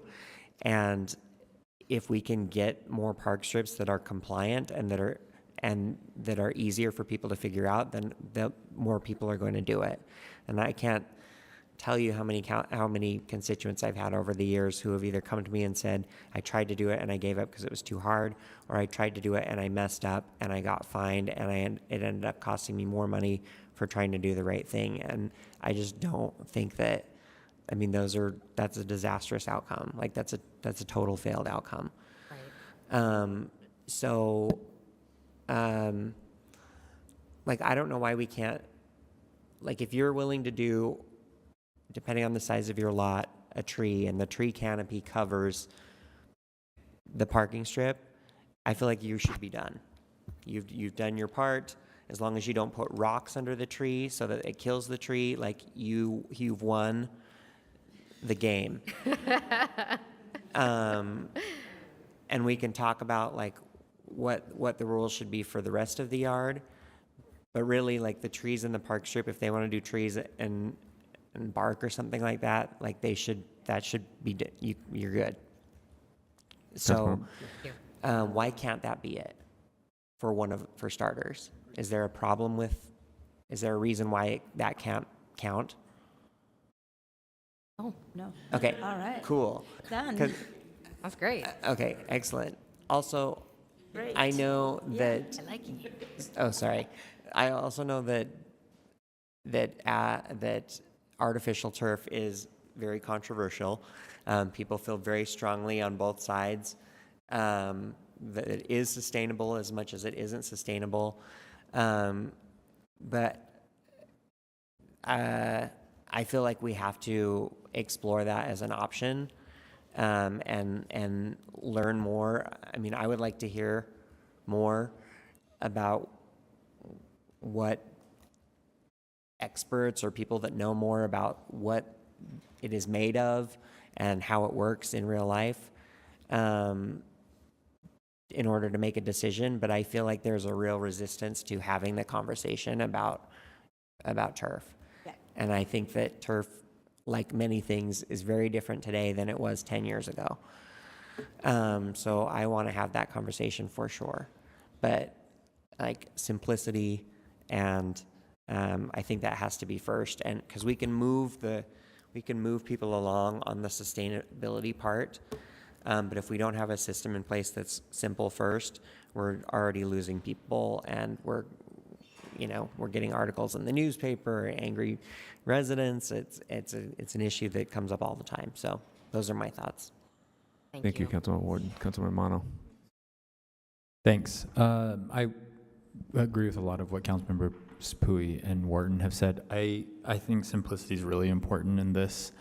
I also am pretty confident that I didn't do everything right when I landscaped my park strip, and I didn't know that I was doing it wrong. So it is complicated to know exactly what you're allowed to do and what you're not allowed to do. In terms of priorities, I think you said it right, that we're balancing various priorities between water conservation, urban heat island, and then what was the third one? Stormwater system. Right. And those are three difficult things. The solution for each of those is sort of at odds with the solution for the other. So, and I guess from my feeling is that all three are very important. I think that our current ordinance perhaps does not put water conservation as high as I would like it to be. So I think I would like the changes to be not to get rid of the other two requirements, but to increase the priority of water conservation more than it is currently. I think a lot of the things that Councilmember Pui was saying, and I think you said incentivize or disincentivize things. I think there are some things we could require and not have to use incentives and just say you're not allowed to plant this in this area, or you're not allowed to plant more than this. And I think that so percentages are difficult, and I don't know if it's better to say like percentages are easy when it's things like concrete, grass, Right. or gravel fields, but when it's a plant, which is I think what we want to encourage, then it may need to be X number of plants per acre, per square feet, or something like that, because that's something you can count. And I know that the small plant and a large plant are very different in terms of what they contribute to the reduction of the urban heat island, but there's probably a middle ground that we can get to where it's like you have this many square feet of yard, you need this many plants. And maybe we strike a middle ground between what a small plant and a large plant contributes, and I know that that's going to not be entirely as precise as the 33% coverage, but it's probably a lot easier to administer. And then I think I'm not opposed to saying these are the prohibited things. These plants that are bad for whatever reasons, because they take way too much water or they do way too many things, you cannot have more than X number of these, or you cannot have them at all, or whatever the case may be. I think, and I think the same thing could be done with turf. Like as in the same way that we say a certain percentage needs to be planted because of urban heat island, I think we can say a maximum amount can be Kentucky bluegrass, or maybe that maximum is 0. I don't know, but I'm not opposed to putting restrictions as to what can be, how much grass and how much of those things we can put in.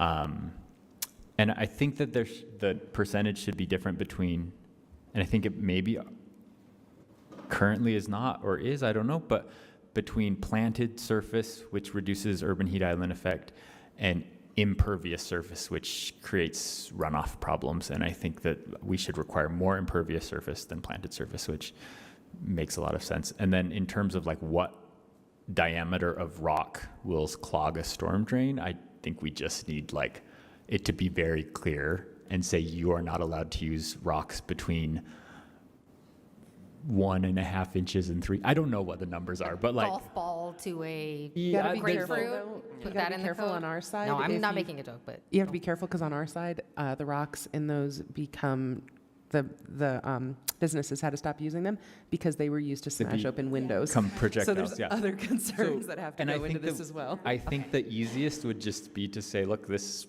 size of rock is not allowed. I assume, I don't know, and my assumption might be wrong, but I assume like a very small rock does not clog a storm drain, and a very large rock does not flow off of the property into we a have a rock, storm rock drain. expert who's coming up to the table. I'll stop talking, thank Okay, you. let's continue on. We don't need to Okay, get into okay, rock okay. size at this point, right? We can. Now I we want to got- know. Now we want to know. Sorry, Laura. No, I think I wanted to. So I agree with them, and I think what we need to do is what Chris says. So simplicity, and two, the priorities right now in everybody's mind is the drought. You know, so water conservancy is going to be an easy sell for a lot of people. People want to do it already. We just need to have it in an ordinance that it's easy to understand and make it happen, and not a big issue. But then 3, I'm sure there are others. We don't have to reinvent the wheel, like we're trying to reinvent the wheel. I feel like with all this, the rock size, the percentages, whatever, I'm sure there's somewhere out there that they have already figured out.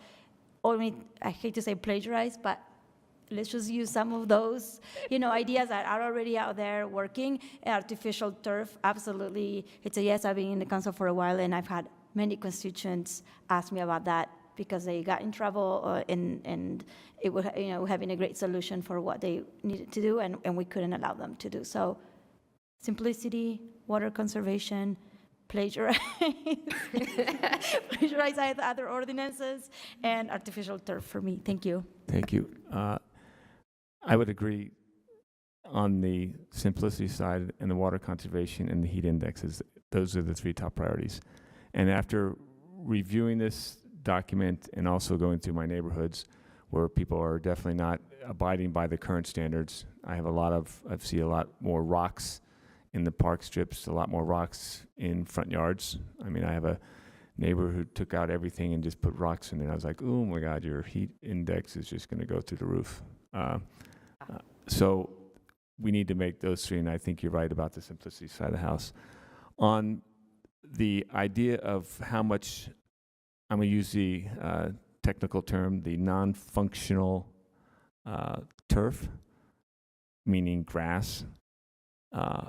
Instead of having a minimum, we just say there's a maximum. So there's a maximum that you can have, whether, and this would be, for me, would be the whole yard, not just the front yard or the backyard, but the whole yard, the whole non-buildable area, say 33%, or something of that nature. And then we kind of look at what's native and what's non-permeable, permeable. That's kind of simplifies things, but it also gives it a maximum level. I don't want to see a minimum, because if someone wants to just naturally landscape it and have all different things. I don't want someone out there having to nickel and dime it with a calculator and say this is at 32% or this is 28%. No, give me a maximum and start there and go down, and not a minimum and go up. And that way we can see more natural scape and probably conservation on the effort there. I wouldn't mind seeing a materials blacklist. Things like, correct me if I'm wrong, I can't find the reason for Kentucky bluegrass in our area of the world. Or clay probably is a terrible idea if we're trying to increase absorption. I wouldn't mind seeing a materials blacklist of things that are absolutely inappropriate for us as well. Councilmember Fowler. Yeah, I just really quick want to say a couple of things going back to this, as everyone has said, the simplicity idea.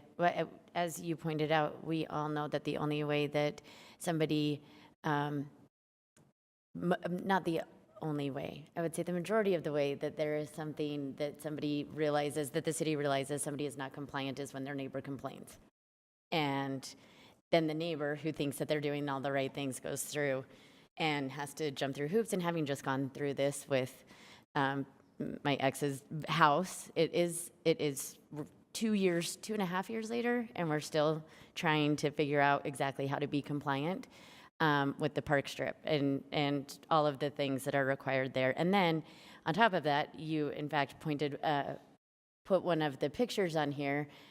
We have somebody in my neighborhood going through all of this, trying to become compliant on the park strip. And then we as a city redo 9th East. And at the beginning, there was absolute zero vegetation with all of those rocks, which really scare me because they then become, things that can go through people's windows and cars and run over. And so we as a city can't apparently, in some ways, figure out how to be compliant with our ordinance. So it seems that we should probably really look at that. And to Anna's point, I'm certain that you all have better ideas as best practices throughout the country and what trends are and what we're looking at, so that we aren't reinventing the wheel, right? But I would love to actually see more simple requirements. The idea of new buildings that Alejandro brought up, the idea of new buildings using smart technology. Ale is absolutely right. If we put it in as a requirement from the very beginning, people will put it into their budgets, right? And that is a requirement that we can actually make, not just incentivize it. With maybe older buildings, or we're remodeling or doing some adaptive reuse, perhaps that then is an incentive. Same with the drought-resistant grass. But if we make it a requirement for new buildings, then it just is a requirement. The city makes requirements for new buildings all the time, right? So I think looking really at what we can require and then what we can incentivize, so that we're not having people who want to just remodel their front yard be the ones that are, punished unfairly because they can't understand the same ordinance that we as a city can't understand. So just some thoughts. And I have one more back to Councilmember Wharton's idea on the shade. And you mentioned in the transmittal about shade coverage. That also makes it easier. Of course, that's a mature tree. You have a tree that's just been planted. You have no idea what the shade is, but it will have some shade at some point, hopefully. So again, simplifying the idea of the benefits of that shady tree compared to grass. So any other comments from the council? Questions? I'd like us to get really Pedro? aggressive in the Northwest Quadrant. I like the native grasses, but I really, really do believe that we have to add trees out there. And all of those commercial developers that I've spoken to are really interested in putting whatever irrigation systems. They are fine with watering trees. They understand the long-term implications. But I'd like us to see us be really aggressive with the Northwest vegetation overlay as quickly as possible, please. Thank you, Councilmember Puy. Yeah, and let me say that I took all the, I'm a graduate from Localscapes. I took all those classes when they offer them in person, which was very useful for me to learn how to do that. And to your point, Mr. Chair, to do a max, and Localscapes will tell you that it depends on your use, right? And, having grass, if you're using it, is not a bad idea. now, but if you are just using grass as a decoration, you're wasting all sorts of time to mow, all sorts of water to keep it, looking okay. And this is why I think it is a complicated ordinance. I think all of us want a simple ordinance. And I would like to refer to other organizations that have been working on this for a long time. Localscapes, I cannot speak highly enough about their work and how they change people's views. I mean, I remember going to those classes very quickly, people that always believed the grass was the right way to go, and them showing them the photos and how beautiful it is and how less work it was and less water, they were convinced about how beautiful and practical everything is. So thank you. Thank you. Councilman Mano. Thanks, Mr. Chair. I just wanted to clarify, when you were talking about minimums and maximums, were you referring to all vegetation or just grass? Just grass. So, and do we have any minimum grass requirements? My understanding was we did not. It's just minimum vegetation requirements, and that can be drought tolerant, any kind of plant, right? Okay. So, and that's why I use the term, and I don't know who coined the term, but there was the non-functional turf, being, a baseball diamond, a football field, a lacrosse field. That's functional turf because you're playing it on grass. A non-functional turf is the green lawn out in front of, the acres of land out there. No one touches, no one walks on, no one can walk on because it says, please do not walk on it. That's non-functional. Right? Thanks. In that case, yes, I agree with you. Instilling a maximum for non-functional turf is great. Would be supportive of that.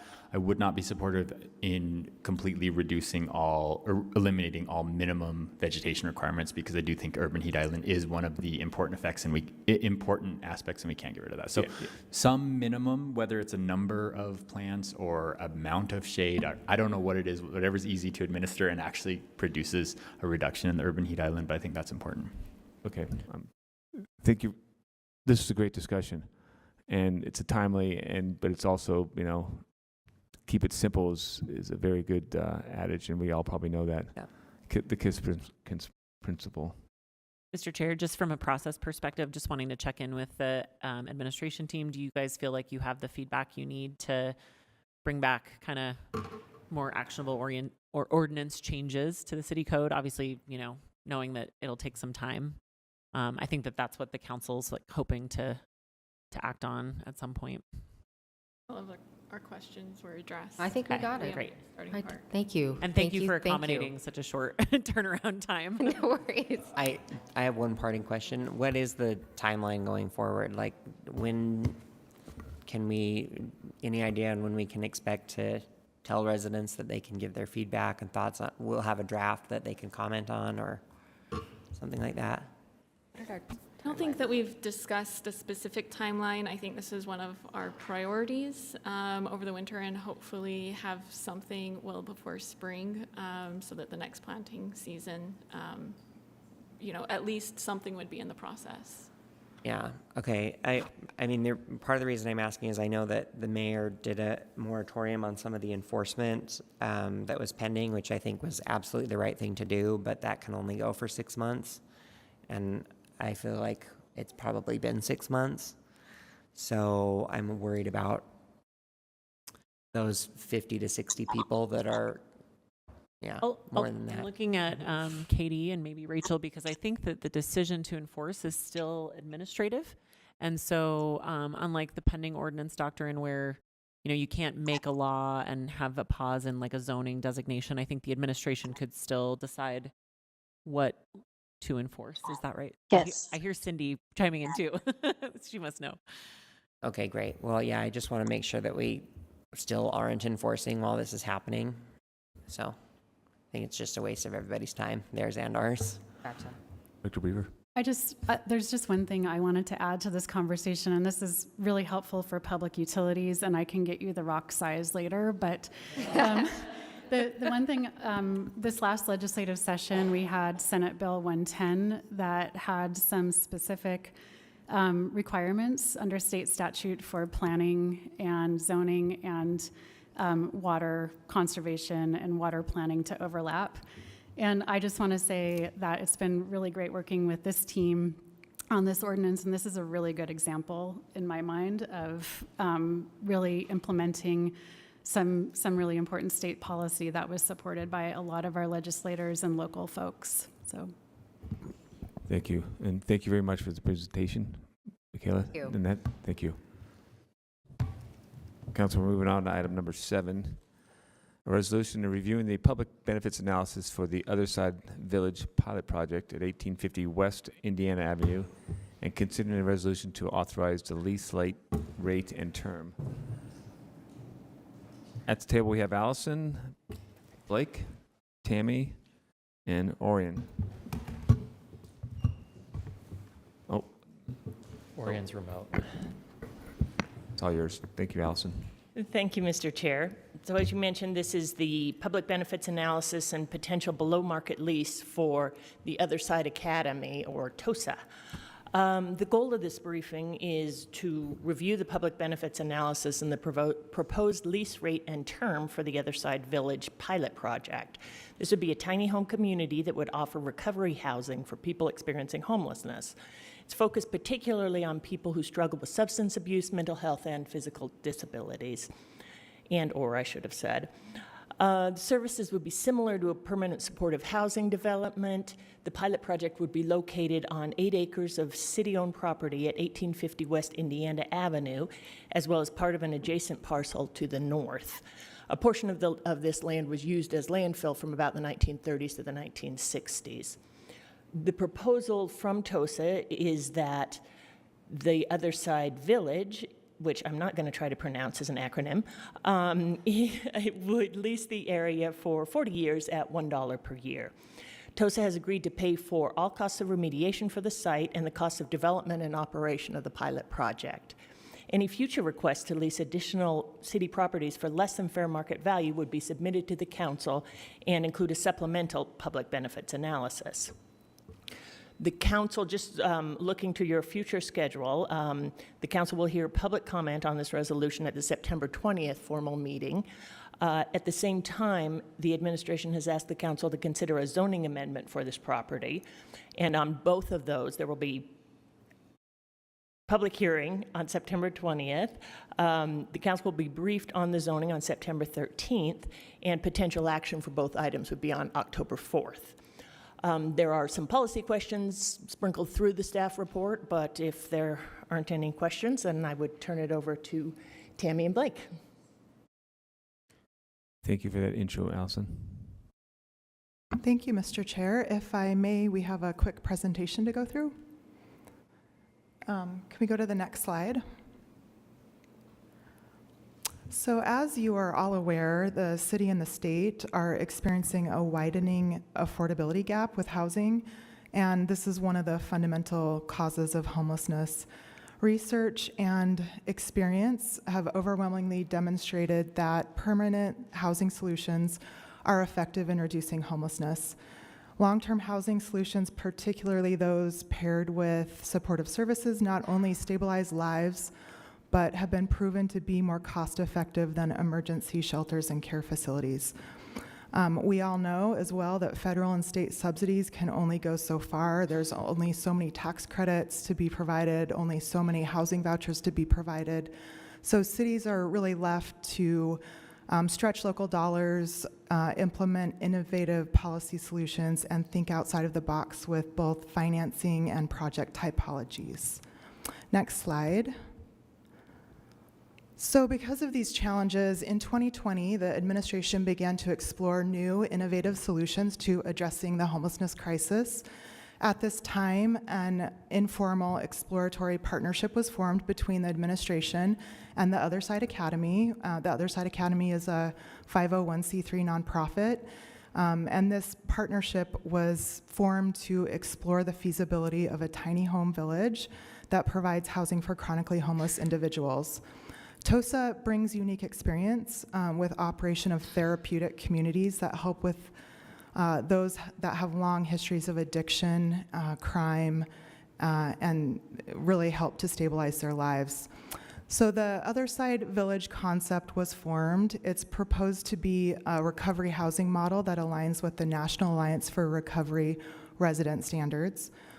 The full project, as Allison mentioned, is anticipated to be up to 40 acres on city-owned property located at 1850 West and also 1965 West, 500 South. The city owns 2 large parcels there, but the entire project would go up to 40 acres. So currently, the administration and TOSA have narrowed the scope to a pilot project that will be limited to approximately 8 acres, which is the pilot site, to demonstrate feasibility of the concept. The administration and TOSA have negotiated project terms that include the below-market land lease that would be provided for $1 a year over a 40-year term. If we can go to the next slide. I thought I would add just a couple of photos from one of their tiny home prototypes. They had an event showing this unit a couple of weeks ago.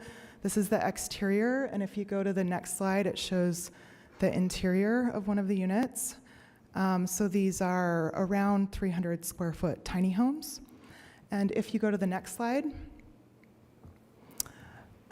so TOSA plans to target individuals who are considered chronically homeless, and HUD defines chronically homeless generally as those who've experienced homelessness for 12 months or more, either consecutively or in chunks of homelessness, and also struggle with a disabling condition. So you have to have both of those to meet the definition of chronically homeless.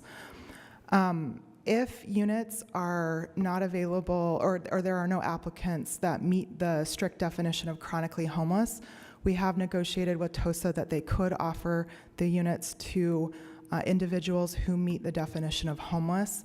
HUD's definition of homeless is a much lower standard. It's just those currently living in a place not meant for human habitation, and there's no time period attached to that definition. So in our terms, we have negotiated that TOSA must prioritize those that have experienced homelessness for the longest amount of time or that are the most vulnerable. So it'll be either chronically homeless or the most vulnerable long-term homeless individuals that don't meet the exact definition of chronically homeless. So similar to permanent supportive housing, recovery housing values independent living and voluntary clinical services. Where they differ is that recovery housing requires an alcohol and drug-free living environment and may require residents to participate in activities as a condition for residency. The pilot project will include supportive services to assist homeless persons in transitioning from homelessness and really help to enable tenants to live as independently as possible. The scope and scale of the on-site services is yet to be finalized. TOSA is negotiating with several different service providers. Some letters of interest were provided in your packet. Some of the other housing terms we've negotiated is the maximum income, and I apologize, there's a typo on the slide, would be set at 30% AMI. Currently, that is $21,510 a year, not a month. So you would have to meet you would have to meet the definition of either homeless or chronically homeless, and then also certify that your income is below that threshold. And then the maximum rents that we would allow would be 25% of AMI, which currently equates to $448 a month. And that would be required to include rent and also basic utilities. A preference for sobriety may be established by TOSA, but must comply with federal and state fair housing laws. Tenants will be required to have a source of income to pay rent. So that source of income could be a job, it could be Social Security disability, or it even could be a tenant-based voucher, but they would have to be able to pay rent. We are asking that TOSA coordinate with Salt Lake Valley Coalition to End Homelessness. They do coordination and assessment for placing persons into housing. And then TOSA intends to provide the leases on a month-to-month basis.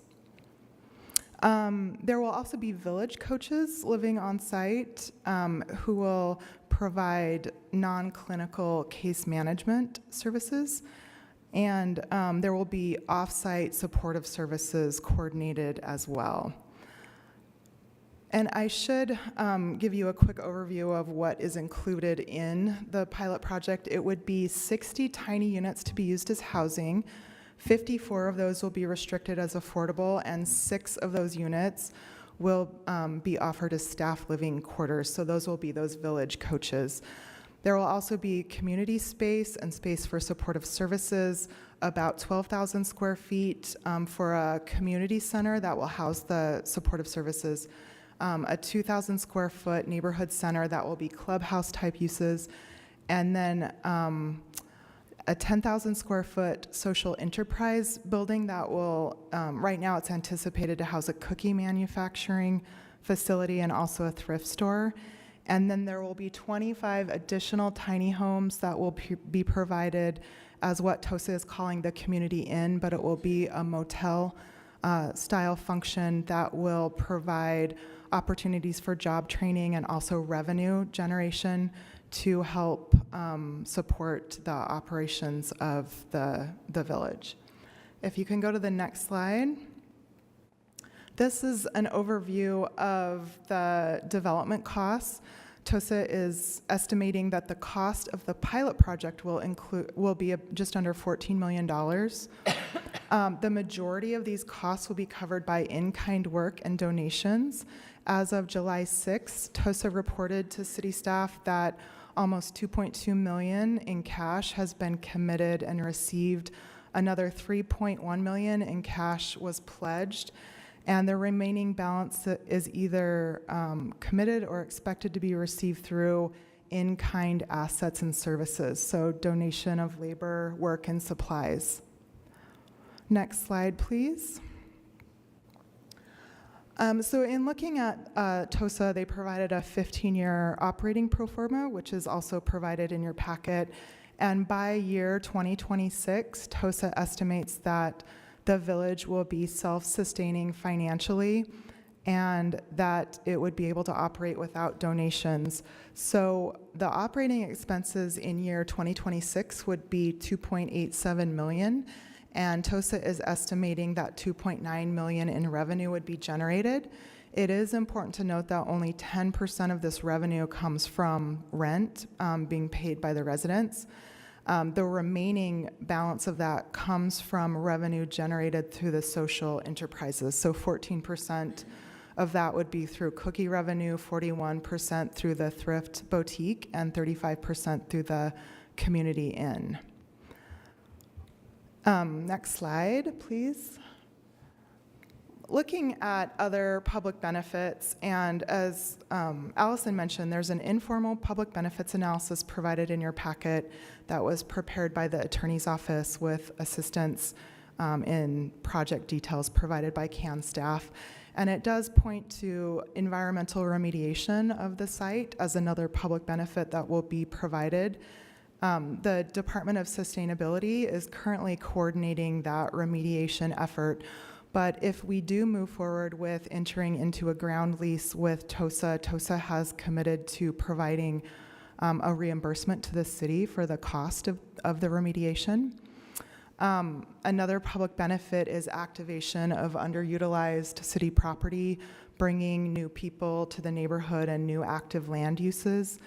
And then also an economic development component by providing jobs on site and also a thrift store in that neighborhood. And then looking at assurances and commitments, Joseph Grenny, one of the TOSA representatives, and his wife have committed to providing up to $5 million as a development shortfall guarantee. That hasn't been provided through a legal mechanism. We do have a letter from Joseph Grenny and his wife, and TOSA has also provided to cover up to a $1 million annual operating shortfall if enough revenues are not generated annually to cover the operating costs of the village. Next slide, please. Allison covered most of this, but just to reiterate, Utah Code does allow a municipality to authorize services or other non-monetary assistance to provide to a nonprofit entity, whether or not the municipality receives consideration in return. So we have done an informal public benefits analysis. A formal public benefits analysis isn't required. So the City Council may waive fair market rental rates, but first must hold a public hearing. So that public hearing is scheduled for the 20th, and there is also the zoning change consideration that is also moving forward through a council process. So with that, I will open it up for questions. Thank you, Tammy. I have a host of questions, but I'm going to open up to council first. Councilman Romano. I have a question. So there's a $1 million annual commitment, but what if the gap is more than $1 million? Who pays the amount over? Is the city agreeing to pay for that, or is The city is not agreeing to that. Those debts would just go unpaid? Like, what happens if there is more than $1 million that is needed? Well, TOSA would have to be paying operating costs throughout the year, so I imagine if there are budget issues or issues with revenue, they would have to reassess their operating model and possibly have a discussion with the city if the assurances and the commitments provided through the ground lease are not able to be met. And I should mention TOSA representatives are here and are also online if you have specific questions for them. Okay. With the 40-year ground lease, so if those commitments, and I guess this is just a legal question, if those commitments are not made, like there's not 60 houses built and it's not, all these things are not happening, can we terminate the lease prior to the 40 years? And if those commitments are met at the 40-year mark, and we just say, you know, the commitments were met, but the actual result wasn't what the public was expecting, can we just choose to terminate the lease at 40 years, or is there like a extension that we must carry out? Does that make sense? Let me unpack all of that. So first, and maybe we want the attorney's office to weigh in, but I believe we will have requirements in the ground lease, and if those requirements aren't met, it could constitute a default on the ground lease, and the ground lease, I'm assuming, would provide a way to cure those defaults, so it would work through that process. But I believe if they do default and if they don't provide what they say they're going to provide, we can terminate the lease, I believe. And we've also talked about when doing development projects, we typically require a document called a right to repurchase. This isn't, we're not selling the land, so it wouldn't be a right to repurchase, but we've talked about a right to purchase the improvements potentially. So that could give assurance to the city if we did want to step in and complete the development of the village, we could do so and find a different operator under that type of agreement. Okay. And maybe I should be fact-checked by an attorney. I don't Councilman Pui. Yeah, so Councilmember Manuel was a good point on the. One moment. Yeah. Clarification from Katie about this repurchase. What are you repurchasing? What would we be repurchasing? Thank you for that. I'm Katie Lewis, the city attorney from the back row. And I think that the concept that Tammy is talking about is it's not a repurchase, but it's a right to purchase the improvements that have been constructed on the property. Because typically when you are leasing property and someone builds something on it, there might be a question of whether or not you as the landlord own it or whether the people who built the improvements own it. And so this is an opportunity to clarify that if that operator cannot perform on what they said they were going to do, then the city could step in, take ownership of those structures and improvements, and find a new operator. And that's a legal document that we can incorporate into the ground lease. But I have a question regarding to that. But Katie, so what's an example of that maybe that you may have happened? So I cannot wrap my head around. So like, so if I'm building something, let's say I put an electrical plug in a building that I rent, and then my lease is not renewed, so my landlord will pay me for the electrical plug that I put, but in this case, a building? Yeah, not necessarily. Typically, in a bigger project like this, it'll be agreed upon that if they walk away from the project, the city would pay to purchase those improvements. And it's not as small or as nuanced as a plug, but it might be the entire improvements or project. One example that I can think of that Salt Lake City has done is in some of our senior centers, Salt Lake County is our operator, but if the lease ends, there's an arrangement where we have an opportunity to buy what they've improved on the property, or they have the opportunity to buy the property. So it's a sort of a back and forth contractual agreement that sometimes we do when we have city property and a different operator. Okay. I mean, this is the land trust is actually a very good example of this, right? Because we could potentially keep the land ownership, but the structure, we don't own it, right? Whomever is buying this property will buy the structure, not the land. But I mean, that's how I understand it, and I think it is a similar concept about the division between the land and the structure. But when Councilmember Mano, and he just stepped away, but mentioned the shortfall, I do have questions about the grandiose of this project and the theater and all these amazing things that I hope that they happen. We also need to also set the same standard to the non-profits that work on homelessness, because many of them run in debt constantly by millions of dollars, tens of millions of dollars. So if we are going to and I think we should, and I don't think that is an appropriate question. I think it is very much appropriate. If we are going to ask this organization to step up and do this work right, and the work that you guys did, the back and forth to come up with this document and to find an agreement, we also should do the same thing to the nonprofits that are servicing those on shelter in our city that are constantly running in debt.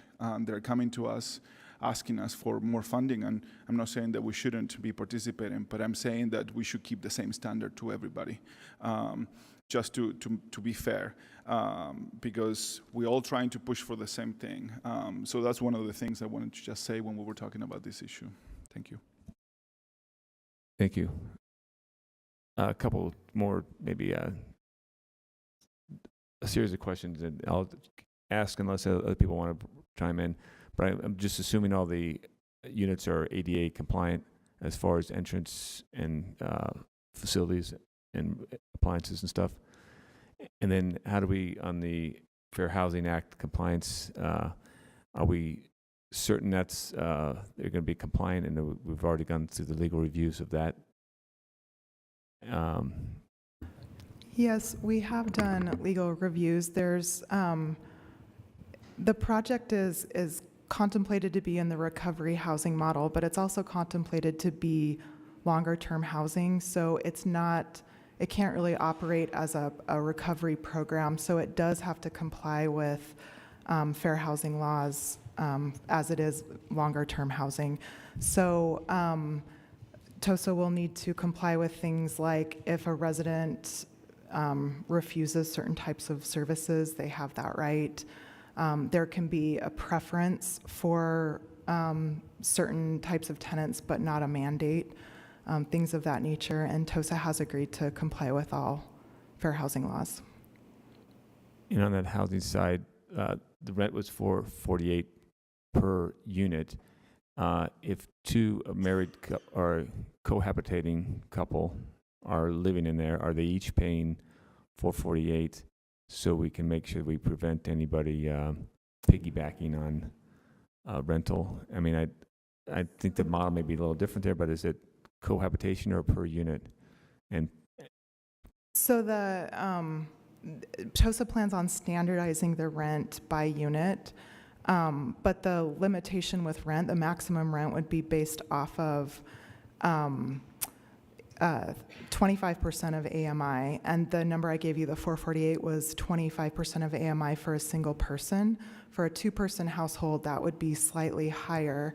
So if there was a larger unit that had a couple in it, they could go over the 448. But the intent is to standardize the rental rate across sizes and types of units. And it's a very beautiful unit. It looks very functional and very efficient. But early on, we're talking about people that have been chronically homeless, and is there services provided for meals so that they can start to actually support themselves in their own unit? Meal service, cafeteria type of stuff, is that part of the community area? Because early on, we're going to have people that probably don't have that skill at that point. Yeah, you may want TOSA to speak to the details, but TOSA is implementing like a two-step model. So there will be a welcome neighborhood, and then they'll graduate onto one of the more permanent units.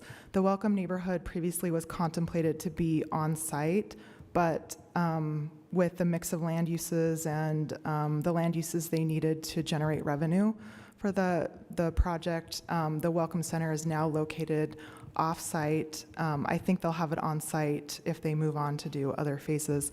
But so they will, individuals will be placed in the Welcome Neighborhood program, which is more intensive with case management and assisting people with stabilizing their lives and accessing services. Once they go through that portion of the model, then they will move on to the tiny home village into a more permanent unit. And I don't want to speak in any more detail than that because I'll leave that to TOSA if you need more information from them. Sure, I think that helps out. And a couple questions on the 25 units that are set aside for I don't want to say receiving the early on. Those would the city be able to use those for our hotel vouchers for our homelessness, so we could actually rent them out with a hotel voucher, like we do for other hotels? We have not negotiated a specific relationship to do that, but I believe they would be available to utilize the vouchers. The units are contemplated just to be available for the general public to act as a motel.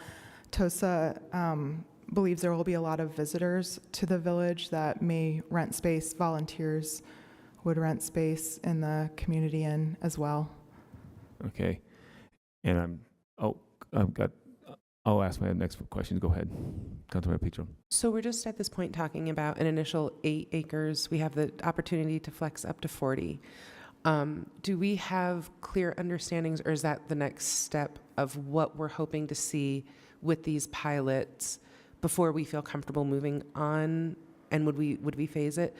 I mean, we can anticipate this is something of a model shift for TOSA, and I'm so thankful for the work you've already done and for the number of times you have come back to the table to try to get this work done.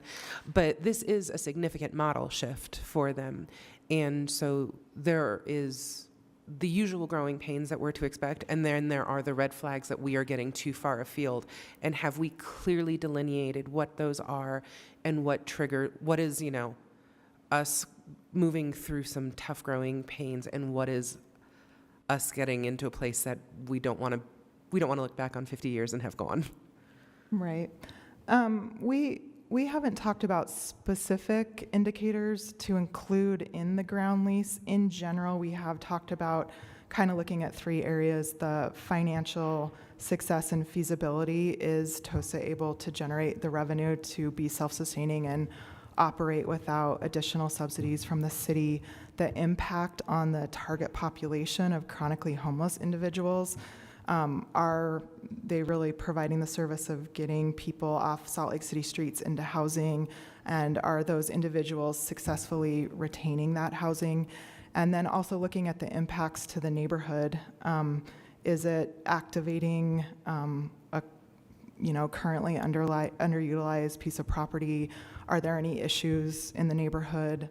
Things of that nature. So looking at finances, the homeless indicators and then also the neighborhood indicators. And I think that there are terms that we can put in the lease agreement to that point that we've had tentative discussions with TOSA about. Has the pilot program demonstrated that it hasn't adversely affected the surrounding neighborhoods? So we could evaluate police department calls to the neighborhood, emergency response requests, non-emergency hotlines. Yeah, I'm equally concerned too about what happens inside, because when we're moving from 100 people in a building where we all share a lot of space, or even just a campus where we share a lot of space, to a much more decentralized model, as we've watched with the resource centers, decentralizing really impacts the way services are delivered and maintained. And so I'm equally concerned for the people coming into the village, making sure that that lateral accountability is positively maintained and doesn't inadvertently take a left turn towards the Stanford prison experiment, which could definitely happen because humans are just what we are. And then also, are we as a city prepared on those infrastructure investments? You all know that I beat this drum about those Wallace Stegner kids regularly, and we're just going to increase the need for sidewalks, walkability, protected crossings, all of that. Yeah, I believe we are. We have a great partner in TOSA in terms of the site improvements, and our transportation team is aware, knowing it's not approved at this point, but it is proposed, has been meeting with TOSA, and I know TOSA has met with representatives from UTA and Union Pacific to talk about site development, amenities, access. Thank you, Councilmember Romano. Tammy, you did a really good job of listing out those 3 evaluation points, and I think those are all important, and those I think they're inclusive of the things that I'm concerned about and I'm hopeful for. My question is, how did the 40-year term get settled on? Is there any magic in that number, or because it seems like if the project really is going to be financially stable and operating 100% on their enterprise, on their operating, all the operating expenses are paid for by activities on the site by 2026. Seems like we could analyze whether or not this pilot project, because as by definition a pilot project is something we're trying for the first time and we don't know if it's going to work or not. So seems like we could evaluate that much sooner than 40 years. And also, if it were not successful and it were sort of staggeringly unsuccessful or something like that, 40 years is a long time to be subsidizing something or to be dealing with that. So like, would there be any consideration to a shorter term and like a sooner evaluation? And if these certain goals are met, then it automatically can convert to a longer term. But 40 years seems like a long time, both to test a concept and to be in a contract if it in fact doesn't work.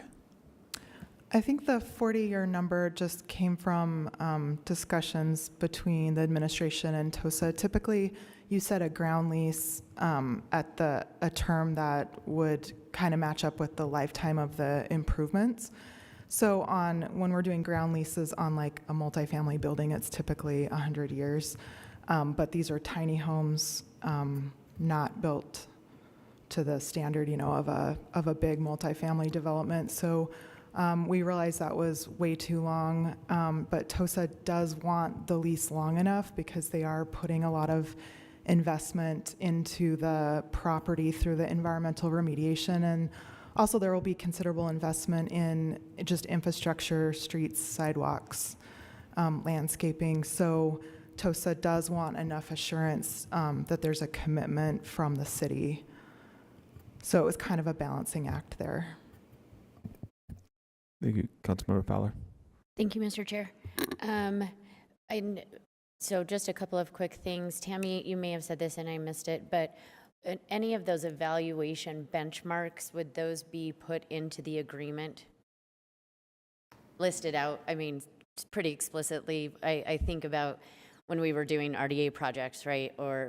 And the first one that comes to my head is, of course, Landlord. We had down to how many employees they had to have at certain times throughout this, because we were kind of going outside of the normal box. And similarly, I don't know if it's so outside the normal box, but it seems like council members would want to make sure those benchmarks are explicitly stated within the agreement. And you may have said yes and I missed it, but. I said we have been talking about specific benchmarks. So those are the 3 categories we're talking about, and we haven't come up with specific benchmarks yet, but we definitely can do that and work with TOSA to come up with those and communicate those to the council and include those in the agreement. Okay, and then secondly, if you've ever worked with me on these projects, and I think it goes a little bit to what Councilmember Petro Eschler said, I love unicorns. I just want to make sure that we can feed them. So how do we have numbers as per the agreement, or what was in the staff report is, we'd be giving the $1 per year for 40 years, and the city would commit to securing and maintaining the property. So do we have, and can we get what those maintenance numbers would look like when we're looking at improvements? Improvements are wonderful. We all like them. That's the unicorn. How do we make sure that we have the continued support and money from the city to secure and maintain the unicorn? I can take that if it's helpful. I think it's nice to talk about unicorns. So I think, just to clarify, the city's responsibility would remain for maintenance and security for the parts of those 2 parcels that aren't used for the other side village. The parts that are used, they would be in charge of. Does that make sense? So it's that 8 acres versus dozens of acres. Thank you for that clarification. I think the question on the unicorn funding would be if there was a situation like Tammy mentioned earlier where the city bought the improvements on the property and suddenly became the owner operator, right? Which I don't think that's the intention, but I think that's the case where you would find yourself in that seat. Okay, and I do appreciate the clarification. Thank you. That's what we. Yeah, Mr. Chair, thank you. I'm going to talk about the unicorn as well, but I would like to have clarification about these blue and red lines on the map, because they both say almost the same thing. One says approximate pilot project area, pointing to the red line, and then on the side it says note, pilot site is defined by the smaller blue boundary. So I'm a little confused about that. Yeah, that was my note. We had the city surveyor plot the legal description provided by TOSA, so it's the blue line. But I think right now the site plan is subject to change a little bit. It will still be 8 acres in that general area. The Utah Geological Survey is currently doing some fault line trenching and testing right there, so. And also the outcome of the environmental testing could adjust a little bit where things are placed, but it's in that general area and 8 acres. Okay, that's helpful. Thank you. And going back to the unicorn, my question is, when we're talking about securing, I think the concern of many neighbors is that this becomes, or it's similar to some of the issues we see with the resource centers in downtown. If we're going to be securing the other parcels and they become unsanctioned camping and all the costs associated with that and the impacts to the community, this will be problematic. It will be a big issue for the West Side.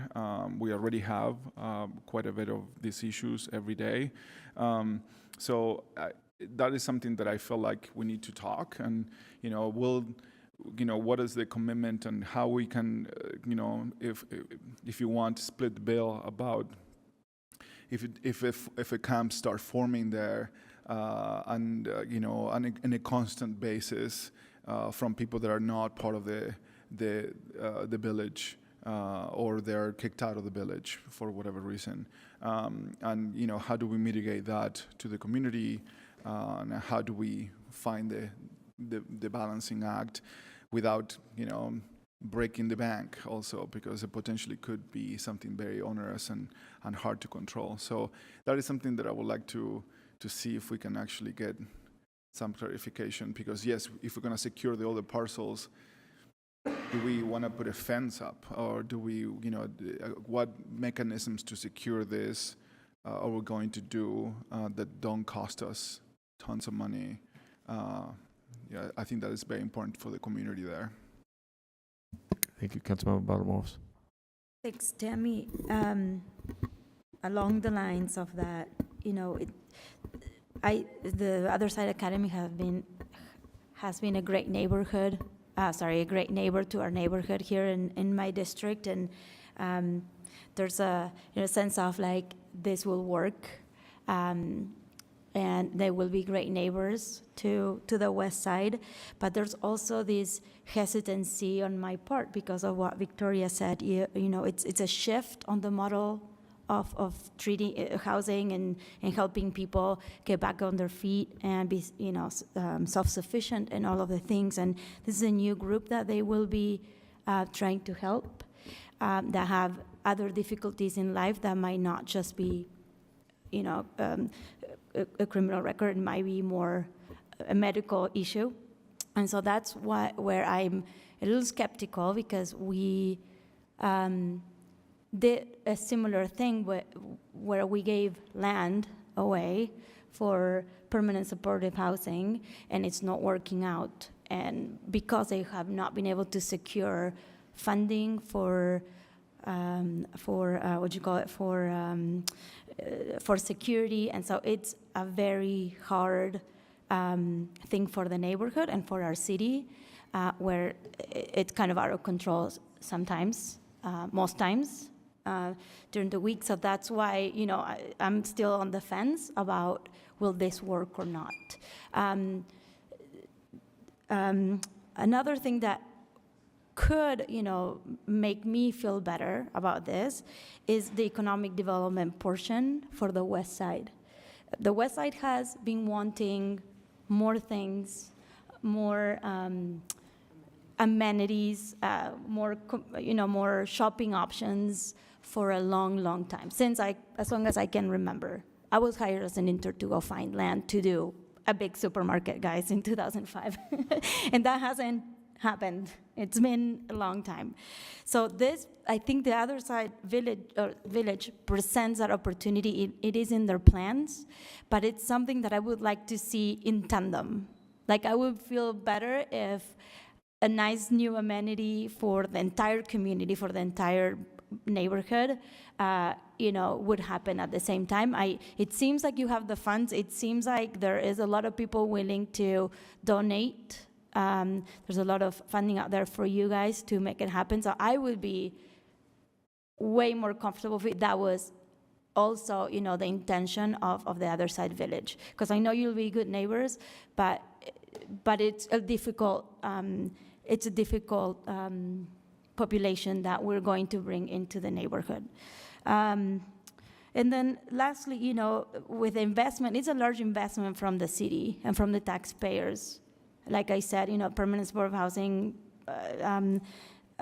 things that we have participated in, where there is this, always is ask, always is, we didn't have enough, things change, costs change, a donor fell through, whatever, there's not enough federal money to make this happen. And so, because it's a pilot project, I would be more inclined in maybe a short-term lease, or at the very least to say, this is as much as I'm willing to, to participate in this new pilot program until it's proven that it is actually an amenity and it's a real solution for, for this mentally ill, neighbors that we will have in this neighborhood. So that's where I stand right now.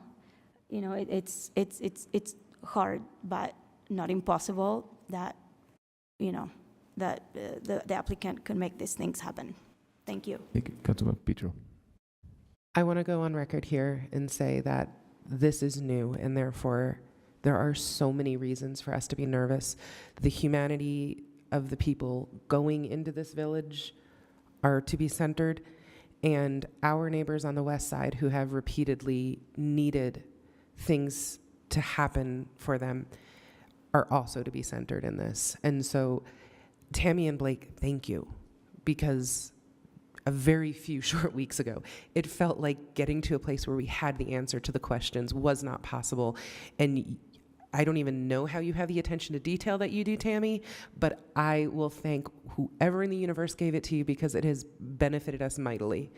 The Other Side Academy, I have to tell you guys, there is like one other organization I would even be having this conversation with, and just because we're sitting here and fatally imagining every possible thing that would go wrong before we say yes and agree to anything only shows that we want to have really good lines on the road to stay as far away from those gutters as possible.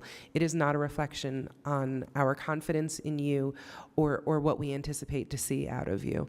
But I am really thankful for my co-counselors for imagining every possible thing that could go wrong with me today to make sure that we avoid those things fastidiously, and to the administration for making sure that we have, as explicitly as possible, protected the neighbors who sent Alejandro and I here, who are worthy of not just a maintenance of status quo, but an improvement to what they've known, and also to you all who are willing to go through this really tedious process. And please, God, let this be the moment where we start to turn the tide, and innovative solutions don't have to be as scary because you will have created something of a template together for us to get to these more easily in the future. Thank you. Councilor Pui. I would just want to throw an idea out there. Sorry about that. The newest iteration of this program included this 25 standalone rental lodging, and in the previous iterations, I never heard of that, and it might have been me not paying enough attention. But it is a newer amenity that are trying to add to the program. As a revenue-generating enterprise, and I also would like to challenge this organization to Councilmember Baldemora's point, and this is a point that I've been trying to talk about for a little while, and it wasn't received very well, not by the organization, but that the market is something that the neighborhood wants very badly.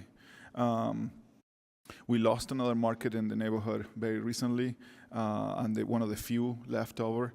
My question is to the organization, and I hope that maybe this is something that you guys can relay, or maybe they would like to chime in now or in the future, that maybe turning 5 of those units, instead of being 25 rental units, there's 20 rental units, and 5 of those trailers or teeny homes or whatever, you combine them and you make a small market. As a tippy-toeing around the full market that you want to build, to give you a token to the community, but also it proves your point about the enterprises that you run very successfully, actually. And so I think it will be a good, amazing token to the community, and it still does what you want to do.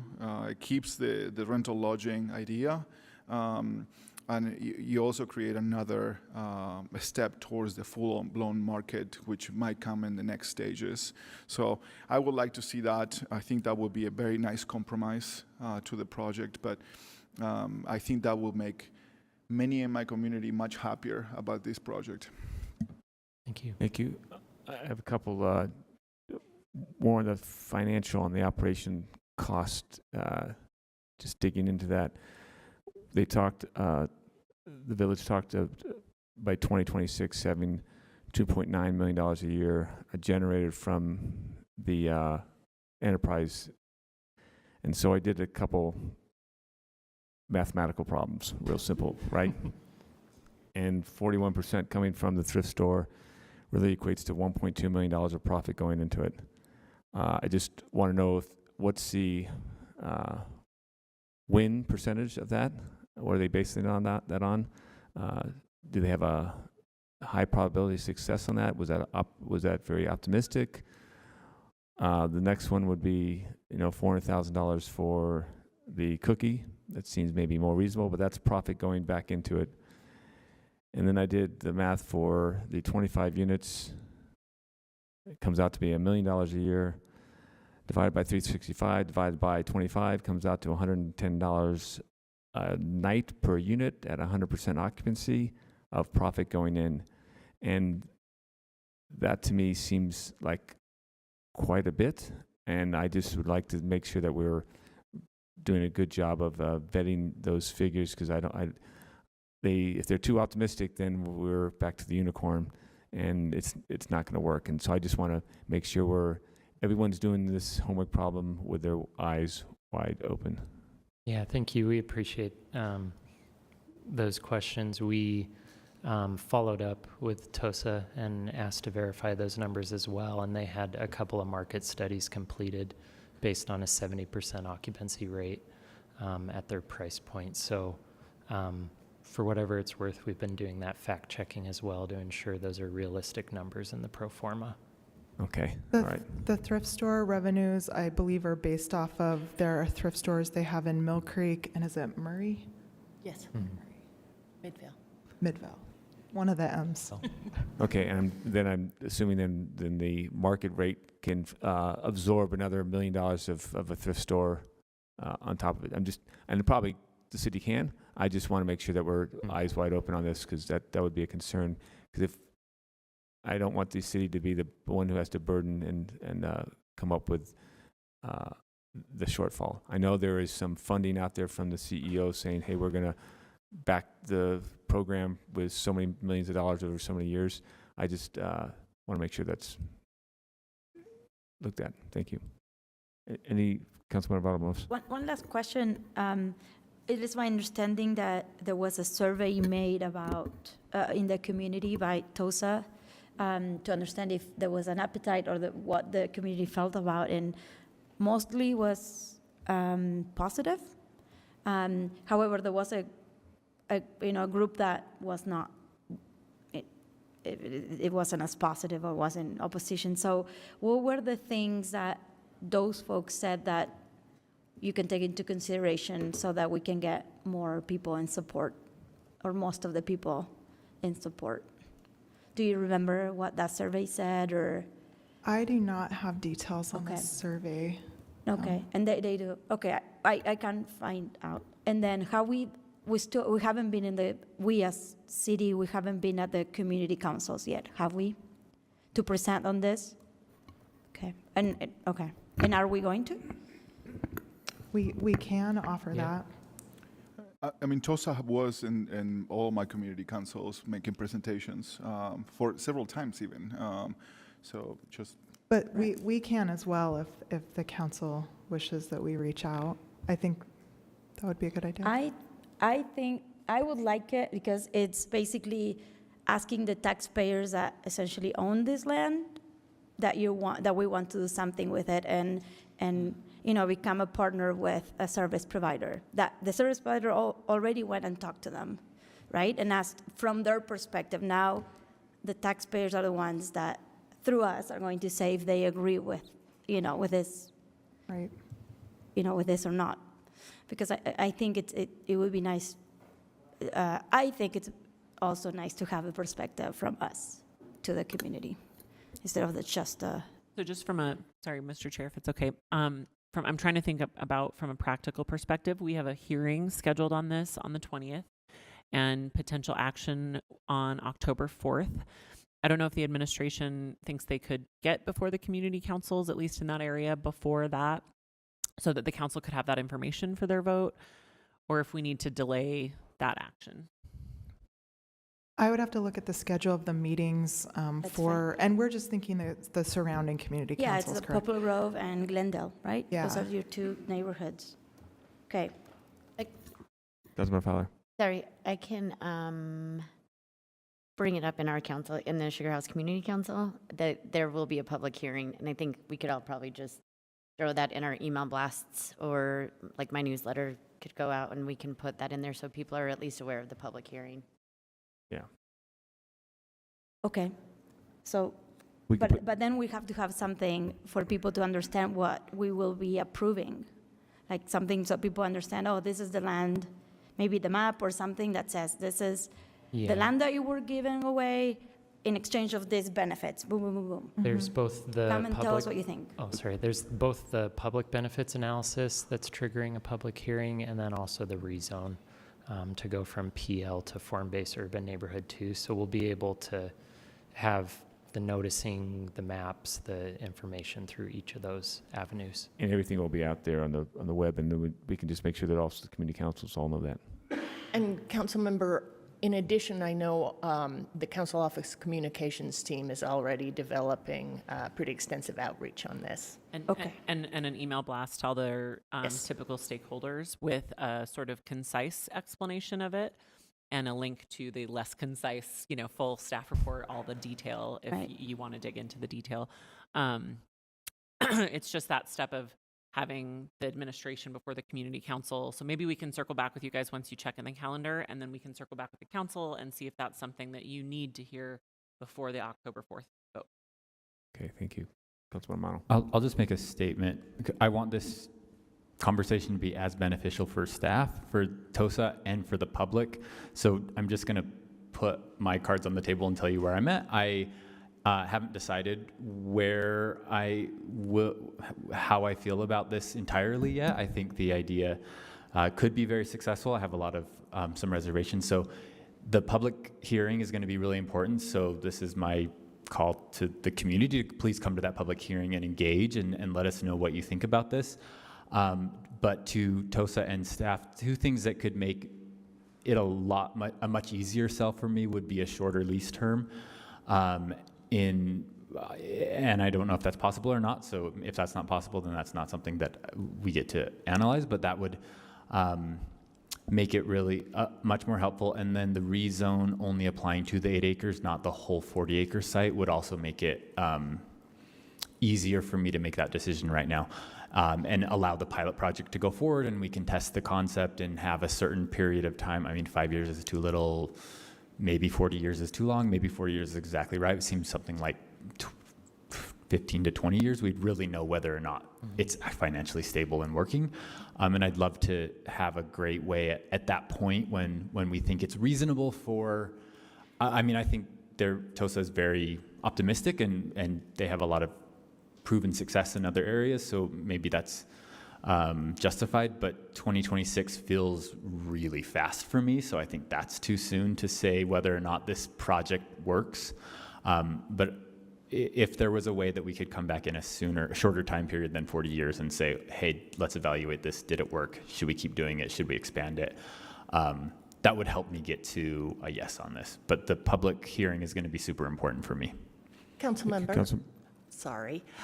Just so I'm clear, you are considering the lease term as sort of the hard date for an evaluation, but it seems like there might be there could still be a 40-year. It could be something else. Right. So there could still be a 40-year lease with, for example, if the administration committed to evaluations at certain points before then? Yeah, and to be clear, absent of those things, I still am not sure. Like, I still may vote yes. I likely would, but the public hearing is going to be really important for me on that. But with those two changes, the reduction from the 40 acres down to only the 8 acres for the rezone, and the reduction of the term from 40 years to something a little bit shorter, would move me towards that yes a lot faster. But I am swayable still by all of the factors. Thank you, Councilman Pui. I think those points are very important too, especially if we can negotiate some mid-time, sitting at the table and renegotiating this, and it might be just an automatic renewal if we approve, if we are okay, So I'm totally fine with these points. I do want to. We are basically talking about a piece of land that has been a dump for 4 years, and it's not great at the moment. And I will hold, if this ends up happening and this council supports this project, and you guys know this, I won't stop bugging everybody about it. So I will not stop saying what is wrong with it if that's the case. And so that is one. And I also appreciate the concern about transparency on the community councils, but I believe having represented this community council and also participating in the meetings for a while, TOSA and also the administration has done an amazing work in presenting this project and selling the vision. So this is not a secret to the community council. So I don't think we should stop the process. We've been punting this decision for months now, maybe for many, many months. So this has been presented and presented and presented. There has been press conference, after press conference on this issue. The community councils can and should participate, and I also hope that the community as a whole participates. I hope that my community on the west side participates and tell us what they want and their concerns. But I don't think we should hold the whole process to present on the community councils, because we have done already that, and it's done very many times. So that and representing this area, I can tell you that is the case, because I've been in those meetings many times. So I just wanted to leave that out there. I appreciate, Ale. I think it comes out of PTSD from other projects that we've had in the past where you and I weren't here, and one that you weren't here in particular. So it's hard for to be accused sometimes by the community that we were not transparent enough, that we were giving away something that belongs to the taxpayers without really asking them, and it was done and not in a transparent way. So, and also sometimes we have developers that go and talk to the community council, do all of the legwork, and they come and tell us, oh, the community is fine with this, because we talked to them, because we went to the community council and most people there said that they were okay. So you should approve something because they said it was okay. So that's where I'm coming from. Not that hasn't happened, but, and also we didn't punt this. We haven't punted this, as far as I know. We just barely received the public benefits analysis. So I heard of this project maybe twice or 3 times, about this in this meeting. So I don't feel like the public is 100% sure, other than what they hear in the media, of what's happening and what we're giving away in exchange of. So that's where I'm coming from. I think people need to know that it's happening, and we need to explain what we're trying to do to them. So I'm sorry, not to them, but we need to explain to them what we're trying to do with this piece of land. Yeah, and those concerns are legitimate, but I know that this has been presented to the community councils, and I don't see in any of the documents I read that they are saying that the community councils are supporting it. They haven't said that. Actually, they are split as they stand at the moment. So, and I think there is support in each community council and people against in each community council. So what I just don't want us, and when I'm saying punted, is not that the city council has. The administration was working very hard on trying to ask these hard questions and getting that information back. But I feel like we need to make a decision, and I think we need to go forward. And the community has the opportunity to give us their feedback. That's what the process of that we have right now is, for the community to tell us what they want, and that's what the hearing is for. And this is the process that's already been created, and it's not a secret. And I'm happy to do an extra communication and go to talk to all the community councils again and tell them that this is happening and to tell us what they want. But I've been in those meetings. I represent this area, and I know that this has been presented, and it's not a secret in my community. Thank you, and thank you everybody else. I do want to say that this will be open for the public to make comments, and the city council, we still have the ability to say we're going to put a hold on this so we can think about it. We don't have to make the decision on whatever October date that is. We can say, hey, we still feel like we need to find some more information. So it's not cut and dry that on October whatever date it's a yes or no. We could say pause. So we still have that ability, and we still have that responsibility to make that decision. So appreciate the briefing, and I really appreciate the discussion we had tonight. This was wonderful, and I look forward for future discussions. Thank you very much. Thank you. Moving on to item number 8. Budget Amendment number 1 for fiscal year 2022 to 23, follow-up. At the table, Allison's leaving. I'm leaving. Ben is here, and I don't know if Mary Beth is just going to be on join us on join invite. Tammy is. We'll give it to Ben first. Go ahead, Ben. Thanks, Mr. Chair. I just have a quick update. As a reminder, the council continued the public hearing, which is scheduled for tonight, and the council also has the option to adopt remaining items tonight. There were 2 items that were adopted at the August 16th briefing. This was item A4, the funding for the general obligation bond, public education and outreach, and D2, $1.2 million for building security. All of the other items remain open. As a reminder, we did get an update since the last briefing from the state confirming the award amount for the Homeless Shelter Cities Mitigation Grant.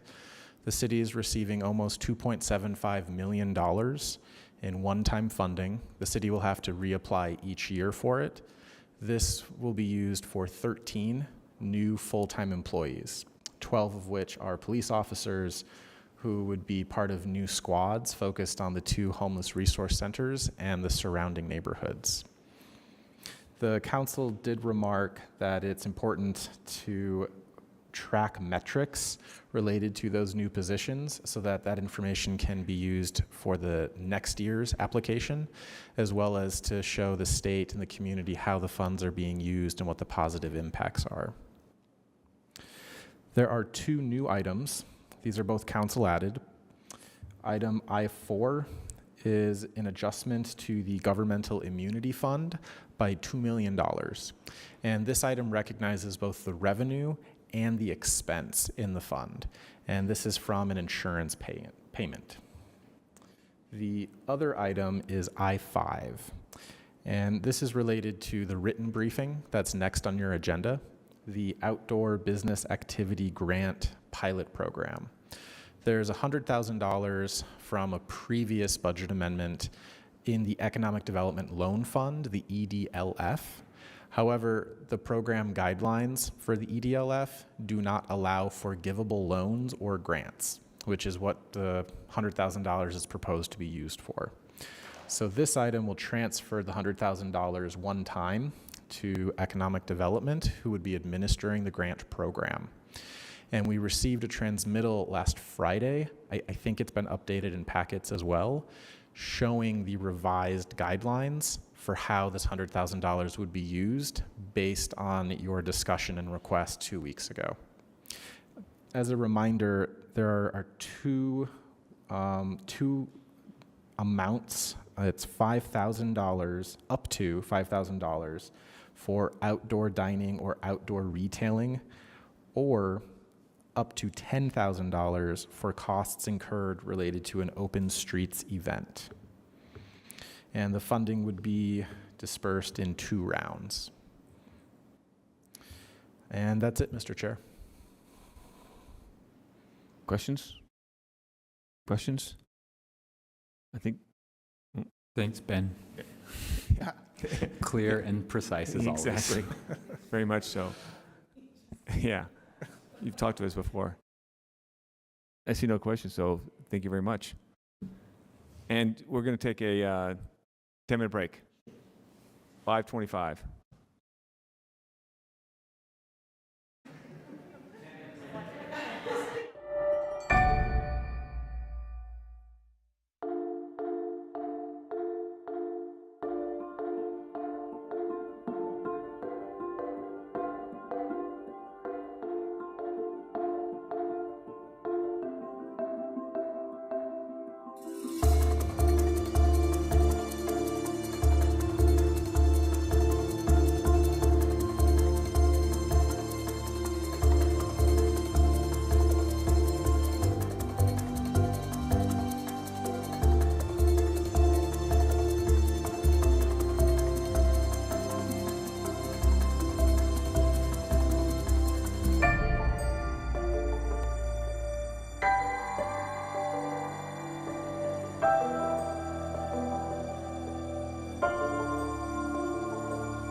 Salt Lake City to the work session.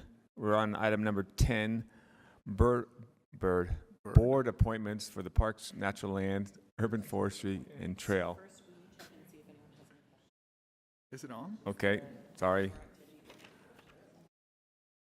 We're going to step back and go back to number 9. The creation of the Outdoor Business Activity Grant Program follow-up. That was a written briefing. Any questions from the council at this time? And council members, this was just incorporating the edits you guys asked to make the last time the program was presented. We didn't know if it needed a full briefing because the edits basically comported exactly with what you guys asked for. So do you have any questions, or are you ready to adopt later? Looks like we're... Did we already go over item number 8, the budget amendment, and I missed it? Yes. when I Yeah, went you out? were, yes. That was would a be- quick That was a discussion. quick discussion. It was very quick. He's good at what he does. You Really didn't miss much. Okay, thanks, sorry. So on the Outdoor Business Activity Grant, anybody have any questions about the written briefing or what we've discussed in the past? All righty, thank you. Appreciate that. On to item number 10, the board appointment, the Parks, Natural Land, Urban Forestry, and Trails, better known as the Peanut Advisory Board. And with us today, we have Meredith Benally. She will be coming online here in a second for this board appointment.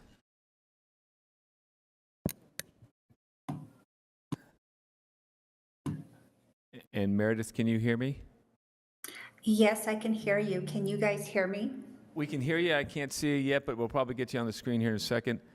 Thank you for Okay. joining us this evening, and thank you for volunteering to join the Peanut Advisory Board. Give us a little, maybe a little history and your reasons for wanting to be on the board. Thank you. As you guys all have heard, my name is Meredith. My full name is Meredith Benally. I am of Navajo descent. Well, actually, my lineage starts with Hopi descent. And through my father, I've had relationships and tied to the Navajo tribe. I lived in Utah my whole life. Never lived anywhere, so I'm very proud of that. I'm an indigenous native from the state of Utah. And the reason why I was very interested in becoming part of the Peanut Board is to add diversity to the council and represent indigenous voices and narratives to be inclusive to the parks, the natural lands, urban forestry, and trails of Utah within the Salt Lake County, because it's where I reside right now for my work.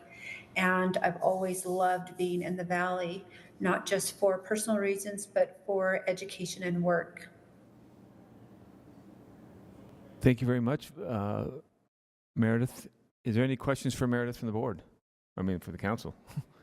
Councilman Amano. I don't have a question, but I just want to say I don't know why I didn't think about this before, but having somebody particularly for the Peanut Board that represents Native communities is such a perfect fit. So thank you so much for being willing to serve the city. And thank you. Yes, and thank you very much for doing this. It's a wonderful opportunity. It's wonderful for us to expand our horizons here. So you'll be on tonight's consent agenda. You need not be present to win, but you're always more than welcome to join our formal meeting starting at 7 o'clock. So thank you very much, Meredith, and you have a wonderful evening. Thank you. Thank you very much. Council, we're moving on to item number 11, board appointment for the Police Civilian Review Board. We have Kelby Gopal here online. Kelby, is that you? Yes, hi everyone, and yes, Kelby Gopal, that's the correct pronunciation. Well, welcome tonight, and thank you for wanting to participate on the Civilian Review Board. I appreciate that very much. Tell us a little bit about yourself and why you want to be on the board. Sure. My name is Kelby Gopal. I really appreciate your consideration for my position on this board. I live in Glendale, so I'm from District 2. My background is in public policy and public health.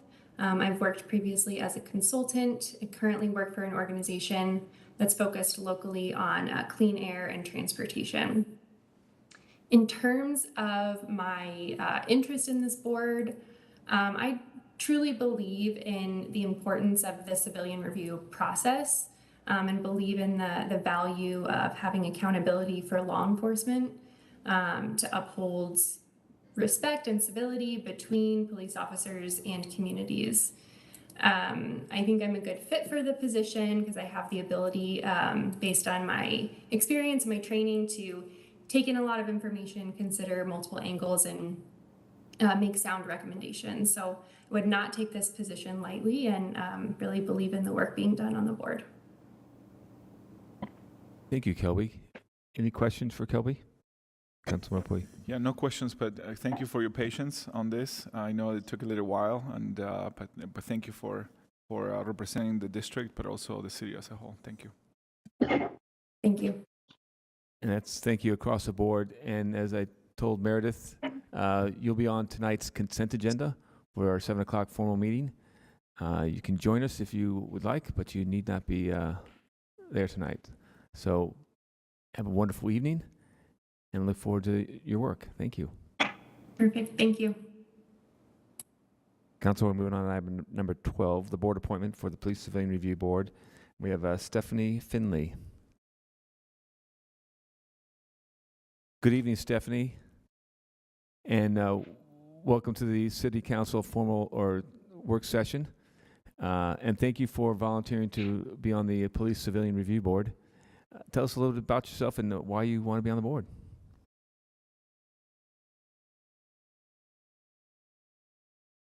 You're still on mute. There you go. Thanks so much for having me tonight. I'm from Alaska, actually. I moved to Utah 10 years ago. And I'm currently a full-time grad student. And before that, I worked in nonprofit for about 6 or 7 years. And similar to my hopefully future co-board member, Kelby, I care about my community, and I'm looking forward to representing my neighborhood in this way with the city. So pretty simple. Thank you, Stephanie. Any questions or comments from the council? Seeing none, very short interview there. So you also will be on tonight's formal consent agenda at 7 o'clock. You need to be present to win, but you can always, you're welcome to join us tonight. But thank you very much, and thank you very much for wanting to serve on the Civilian Review Board. Thank you so much. Have a wonderful evening. You Good too. night.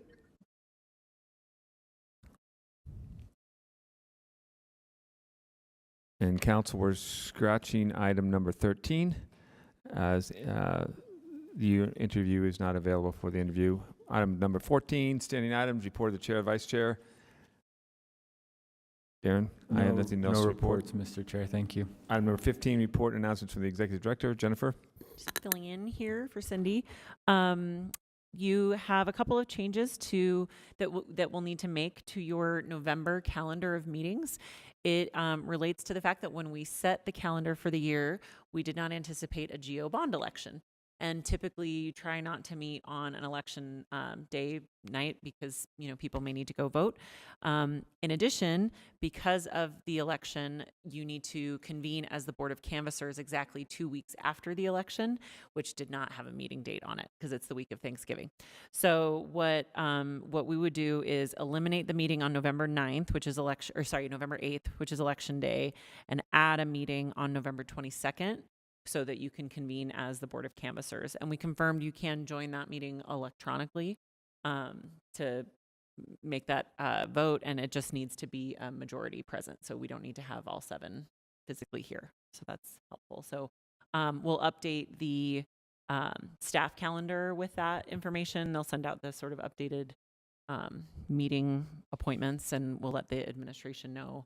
I don't know if anyone has any red flags with that plan. And that meeting will be starting. Kind of don't have an option because the Board of Canvassers is legally required. And will that meeting be starting at 2 o'clock or? So the Board of Canvassers, so the county does not guarantee the information to us until 6 o'clock that night. So there have been times where, I don't know that it'll be this way, but there have been times where it has taken them until 3, 4 o'clock in the afternoon, that 2 weeks after, to get us the final information. And so I guess our staff recommendation would probably be to stick with your evening 6 or 7 o'clock Okay. kind of time frame. Right, so we won't be having a work session. It will just be the Board of Canvassers Yeah. at 6 or 7 p.m. on the 22nd, Tuesday of November. Tuesday, November 22nd, which is unfortunately the week of Thanksgiving. Wonderful. Go ahead. We're removing the November 8th, which would have been a work session and formal meeting, and we're just replacing it with only a Board of Canvassers meeting. I think because recognizing that we can't necessarily count on your attendance, if a majority of the council is available to have a work session that day, we could certainly have one. Okay. I was just wondering if there will be turkey for dinner that day. I was going to say, we'll be overdosing on that week.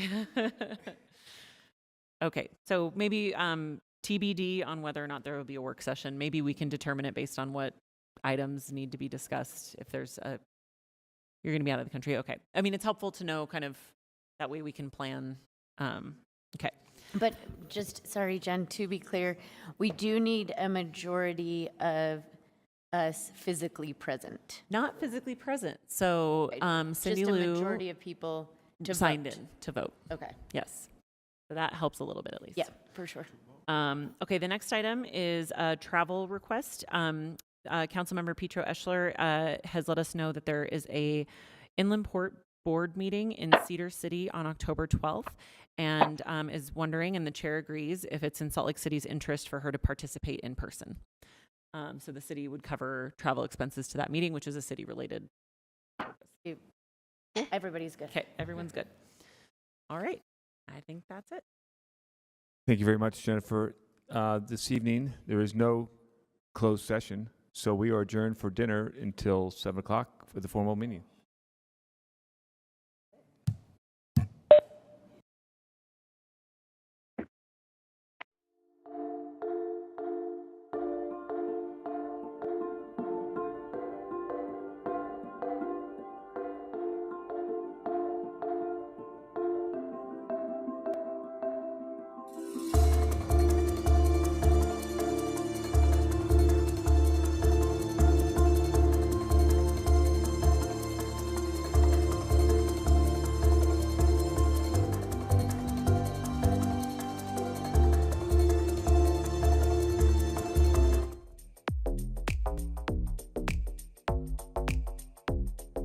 Welcome to Capital City News, your source for staying informed and engaged with Salt Lake City government. I'm your host, Brian Young, with Salt Lake City TV. On our episode this week, I spoke with Annie Mangus from the mayor's office about the Love Your Block program. Our History Minute is about the history of marble tournaments in the city. Before we get to those, let's take a look at our legislative update, our look backs, a look ahead, and our road construction update. At its August 2nd meeting, the City Council joined Mayor Mendenhall to issue a statement to our sister city of Chernivtsi. Since February, Ukraine has been under attack. We are sending a city flag to the people of Chernivtsi as a gesture of solidarity. The City Council also entered a closed session for the purposes of strategy sessions to discuss the purchase, exchange, or lease of real property, deployment of security personnel, devices, or systems, and attorney-client matters. To learn more, visit slc.gov/council. Salt Lake City has begun installing 20 miles per hour speed limit signs throughout the city, marking the final step of implementing a recently adopted ordinance that lowers the speed limit from 25 miles per hour on local streets. The ordinance impacts approximately 420 miles, or 70% of the city's public streets. Replacing the approximately 575 signs from 25 miles per hour to 20 miles per hour will continue into August in order to increase safety on city streets. While lowering the speed limit is an important move, city officials recognize that this is only the first step towards safer, livable streets. As part of her commitment to improving Salt Lake City's air quality, Mayor Mendenhall convened an indoor air quality summit on Tuesday morning. The event was attended by air quality practitioners from the state, the county, facility managers, and nonprofits focused on sharing recent research and best practices about indoor air quality improvements. Research has begun to better inform the understanding of both how and to what extent outdoor air with higher levels of particulate pollution infiltrates indoor spaces during both the winter and the summer months.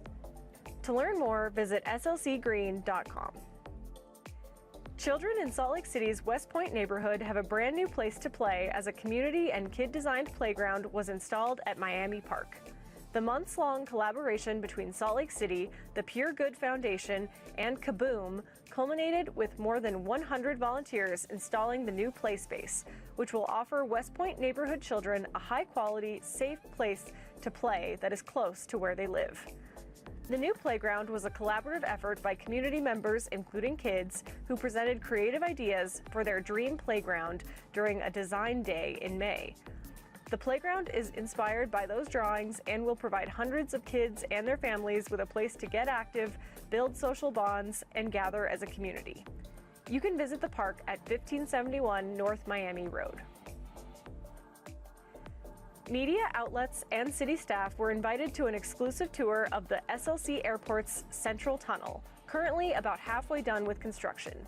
Phase 2 of the new SLC encompasses the construction of the Central Tunnel as well as the build-out of Concourse A to the east. The Central Tunnel will connect Concourses A and B and is being built to accommodate 6 moving walkways, a baggage transport, as well as a passenger train. The train will be added later following the construction of Concourse C. As patrons exit the tunnel at Concourse B, they will see the reinstalled world map from SLC's former Airport Terminal 1, along with the Canyon 2.0 as well as Northern Light. In collaboration with the airport, artist Gordon Huther designed the River Tunnel, an immersive experience designed to create a sense of walking on the floor of a river with light and natural currents overhead. The Central Tunnel is scheduled to open in fall of 2024. Mayor Mendenhall, Salt Lake City Councilmember Mono, and Salt Lake City Police Department Chief Mike Brown and others met on Thursday, August 4th to announce a new police substation inside Smith's Ballpark. It will be a public safety hub for the surrounding neighborhood, but this new ballpark substation is just the first of many substations that will be opening throughout the city in the near future. The withering summer of Salt Lake City is not going to slow down road construction here. For our update this week, we're going to take a look at Main Street and the intersection of 3rd West and 9th South. Starting mid-August, our SLC Streets team will start resurfacing Main Street from 700 South to 2100 South. We are using this opportunity of a blank slate street to redesign our striping.